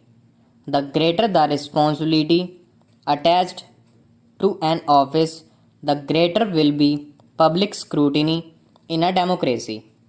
In our evolving polity, where political patterns have changed substantially over the last 70 years, there is bound to be some partisan controversy or the other challenging the authority and dignity of this high office. This places an added burden on your shoulder to rise above partisan politics while discharging your constitutional obligations. In doing so, you are the sole judge of what is right and wrong, of what is mandated to you as per the Constitution and what is not, what is in larger national interest and what is not, and what do people perceive your actions to be. I am sure that each one of you has reflected on this aspect of your work and am confident that you have the wisdom, experience, and sagacity to deal with these situations. Today, India is at height in its development trajectory. After years of the so-called Hindu rate of growth, we have broken fresh ground and have been able to deliver growth in the range of 5% to 6%. We are now at a point in time where we can deliver growth at a rate of 7%, 8%. At this point in time, owing to the developments over the last 2 decades, there are no external constraints to the growth of our country. It is very much in the realm of possibility for this country to become a prosperous nation rid of perennial blot of poverty. In such circumstances, if there are any constraints, these are purely internal. Our success in living up to our potential or not depends on our competence or on our inaptitude. No external force can be blamed if we do not rise up to global expectations. Therefore, I will emphasize that it is an obligation for all of us in this august gathering to reflect on our roles in ensuring that the processes of development are allowed to take place unhindered. It is this vision of a rising India that must guide our actions while discharging our duties. Governors have a critical role to play in our nation's progress. In a way, you are the custodian of our future. You are the representatives of the center in the state, and hence you bring a national perspective to state level action and activities. While many changes have taken place at the national level in the economic sphere over the last 2 decades, much more needs to be done. There is a need to make our growth processes more inclusive to ensure that marginalized and weaker sections benefit from economic growth and to ensure that social infrastructure, particularly in health and education, is improved. Much of this is to be done at the state level, and hence the role of governors in ensuring that this happens. As I had said earlier, the environment for India's development has never been as favorable as it is now. Increased resources can flow in only if safety and security is ensured. This requires peace, tranquility, and the rule of law. This conference has devoted considerable action to the challenge of internal security. The challenges we face on the internal security front arise partly as a consequence of the unevenness of our growth processes, the inequities that remain in our social institutions, and the shortcomings sometimes of our political institutions. There may be other more complex issues like language, caste, or religion or cultural rights. In this complex world that we live in, all these facets have to be taken into account in evolving a concerted and effective strategy to counter these challenges. Sometimes internal security problems are outright acts of extremism and terrorism for which there can be no space in a democratic polity. A democratic government has to distinguish between the genuine and legitimate expression of dissent and disaffection and the manifestations of anti national, anti social, and anti people threats to our democratic way of life. Often, these challenges also arise because we are an open society and have allowed free expression to dissent of varying degrees. This is not our weakness but our strength. Stop. Starting in 5 seconds. This is a case entirely based on circumstantial evidence. The deceased was living in her matrimonial home. She was living with her husband.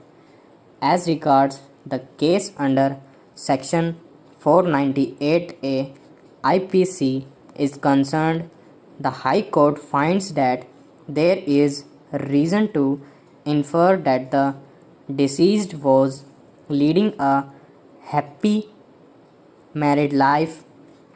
The following part of the cross examination of the PW3, father of the deceased, is relied upon.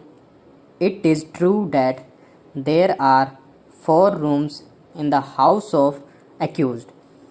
It is true that accused number 1 and 4 were using separate bedrooms in the house.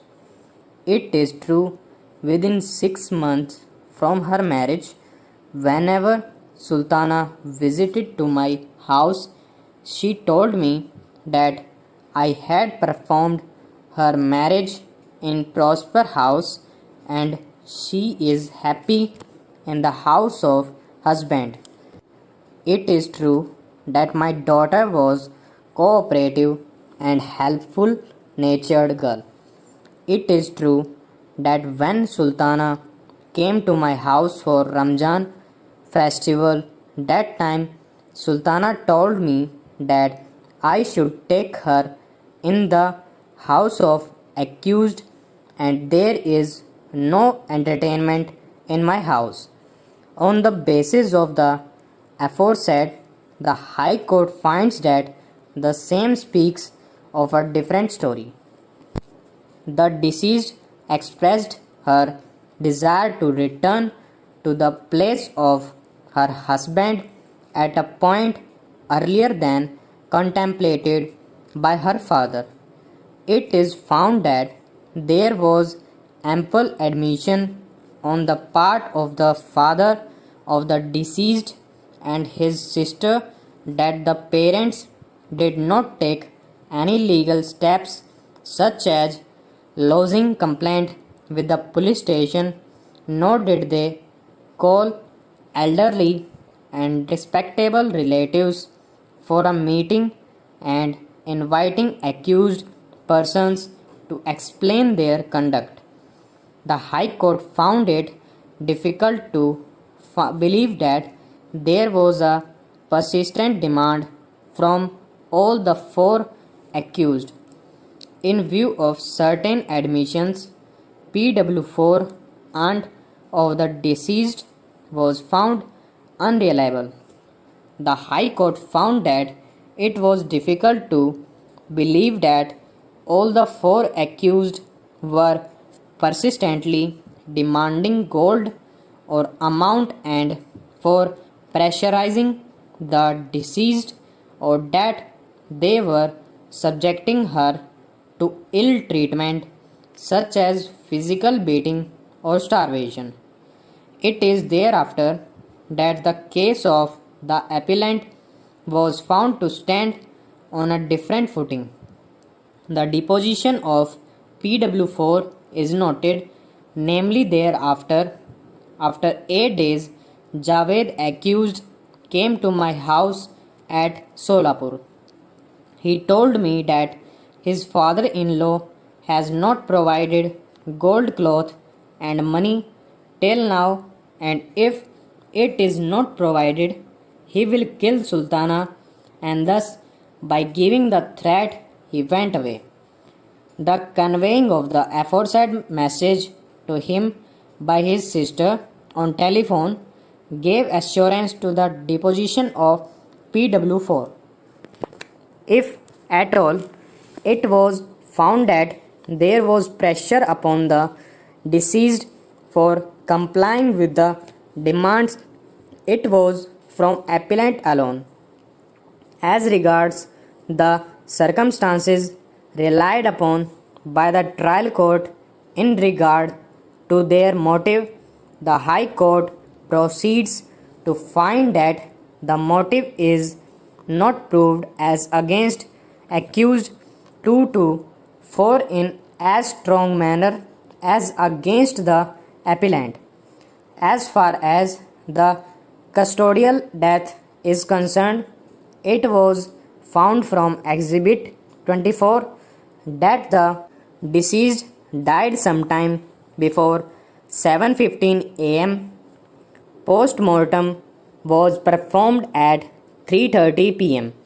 Therefore, it can be ascertained that the death ensued 12 hours earlier, sometime about 3:30 am. Support from PW3 is drawn to conclude that the two newly married couple were using separate bedroom, which allowed the accused 2 to 4 to escape from the allegation of custodial death against them at that time of the day, and only the couple is bound to be in the bedroom. Therefore, custodial death was proved only against the appellant. Referring to the prosecutor's argument based on the injuries of the deceased that it was not the husband alone but others as held was not found the only possible inference. Breaking of the front teeth was indicative of some violence. The High Court proceeds to find that a possibility cannot be ruled out that the victim was found unguarded, and last but not the least, the impression injury on the thigh and ankle cannot be ruled out, even though the sole assailant tried to pin down the victim by riding on the person of the victim and putting pressure on the thighs of his knees and on the ankles by his feet.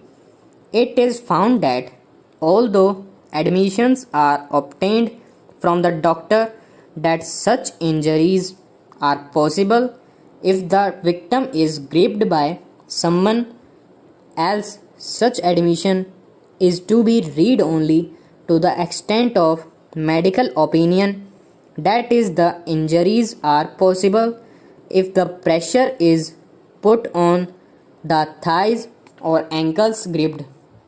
It was found an inference of involvement of more than one accused on the basis of medical evidence is a matter of imagination and therefore somewhat risky in this case. Stop. Starting in 5 seconds. The submission of learned counsel for the petitioner is that the allegations of infidelity against wife made by the husband are a counterblast of the proceeding initiated by wife for illegal demand of dowry and claim of maintenance. The allegations leveled in divorce petition are without any basis. Sufficient documentary evidences have been filed before the family court to substantiate that the child was born out of the wedlock of the parties, and the allegations of wife having illicit relationship with another man are baseless. Submission is that the family court could not have ordered for conducting DNA test in a routine manner without applying its mind on the evidence brought before it merely on the basis of allegations made in the divorce petition.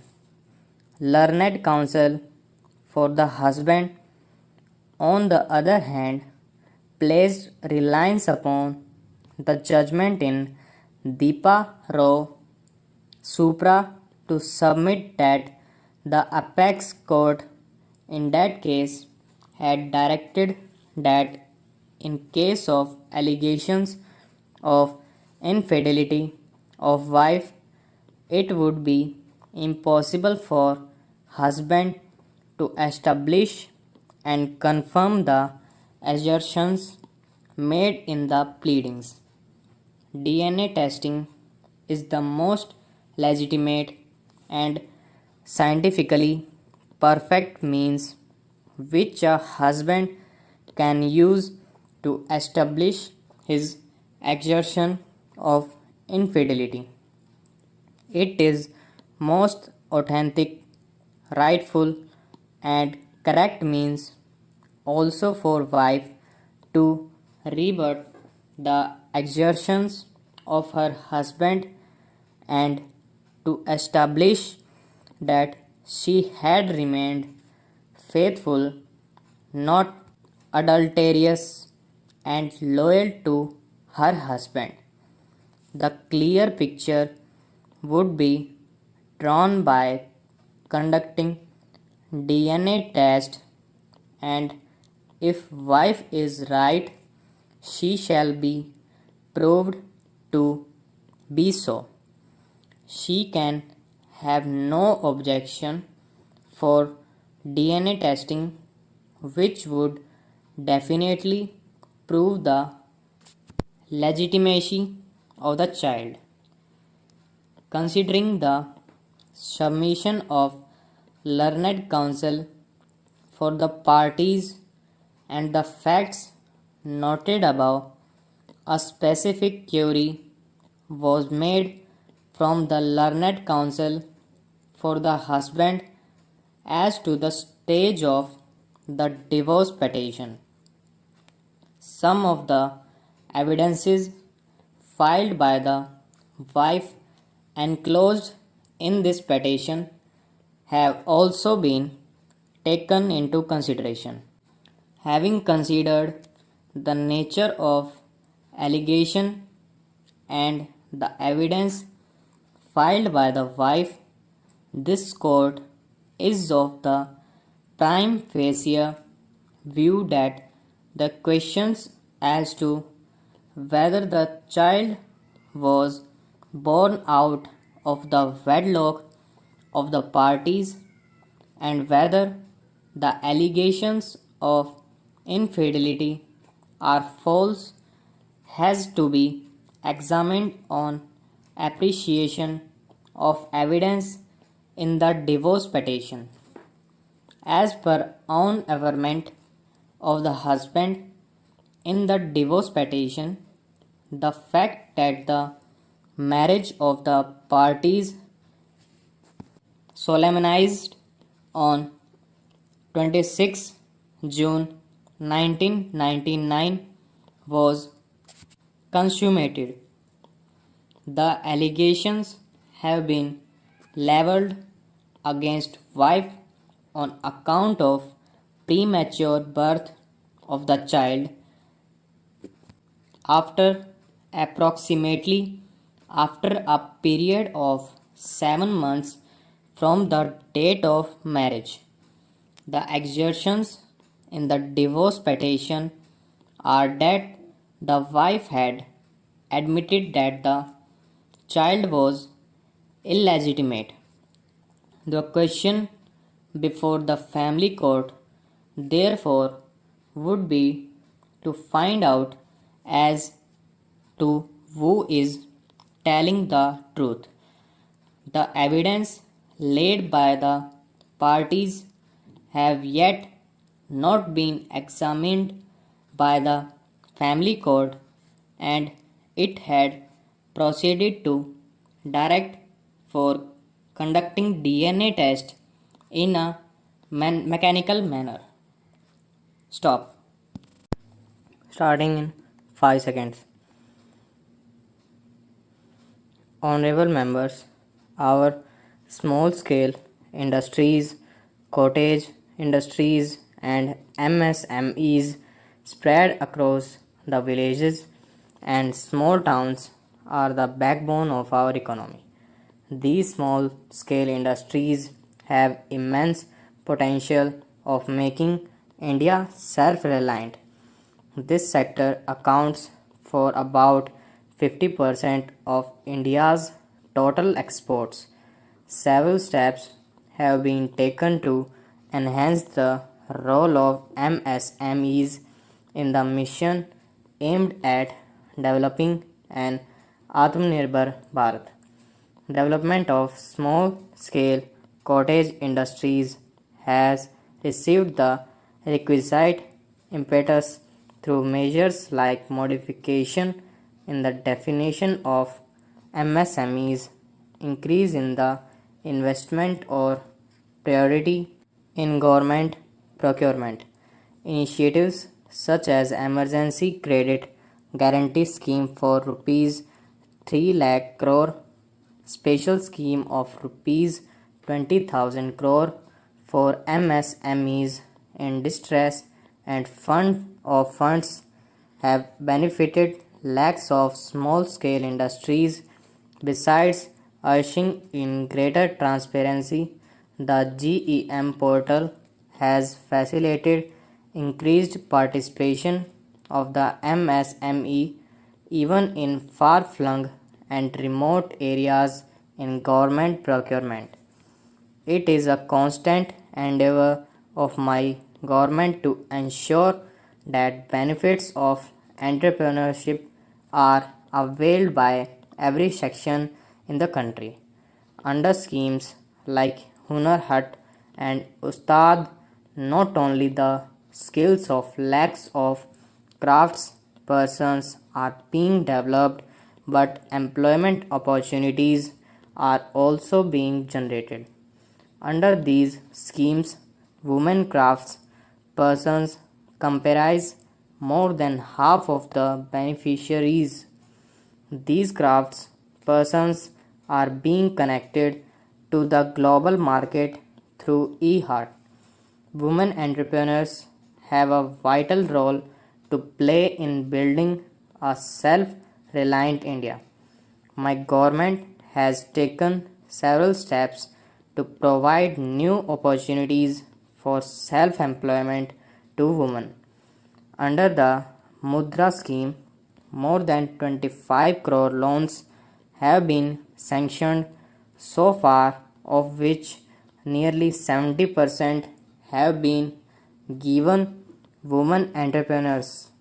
Under Deen Dayal Antyodaya Yojana, Rashtriya Gramin Ajivika Mission, more than 7 crore women entrepreneurs have become part of the network of nearly 66 lakh self-help groups in the country. These women groups have been provided bank loans worth rupees 3,40,000 crore in the last 6 years. Keeping in mind the health concerns of working women in rural areas of the country, the government is implementing the Suvidha scheme, under which sanitary napkins are made available at a nominal cost of rupee 1. My government is relentlessly working towards protecting the health of infants and pregnant women through various initiatives like Rashtriya Poshan Abhiyan, free checkups, and financial assistance to pregnant women. As a result of this, the maternal mortality rate has declined from 130 per lakh in 2014 to 113. The under 5 children mortality rate has also reduced to 36 for the first time, which is less than the world average rate of 39. As my government considers it important to ensure equal participation by women, it is providing new opportunities for our sisters and daughters in various fields. My government has taken several decisions in this direction, such as appointing women in the fighter stream of the Indian Air Force and the military police for the first time, as well as allowing women to work in underground and open cast mines during the night shift. Keeping in mind the safety of the women, work on several initiatives such as setting up one-stop centers, national database of criminals, emergency response support system, and fast track courts across the country is progressing at rapid up pace. Honorable members, keeping in mind the global requirements and challenges of the 21st century, the government has announced the National Education Policy. For the first time, students have been given the freedom to opt for the subjects of their choice under the National Education Policy. Students have also been provided the option of changing their subjects or streams in the middle of a course. Under the Pradhan Mantri E-Vidya, my government has developed the Diksha online portal as one nation, one digital platform for school education. Ever sensitive towards safeguarding the interests of the students, my government has also successfully conducted the JEE and NEET examinations in order to prevent the loss of an academic year.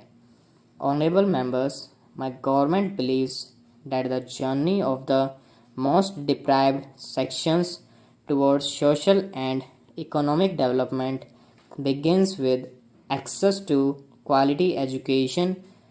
More than 3 crore 20 lakh such students are benefiting from various scholarship schemes of the government.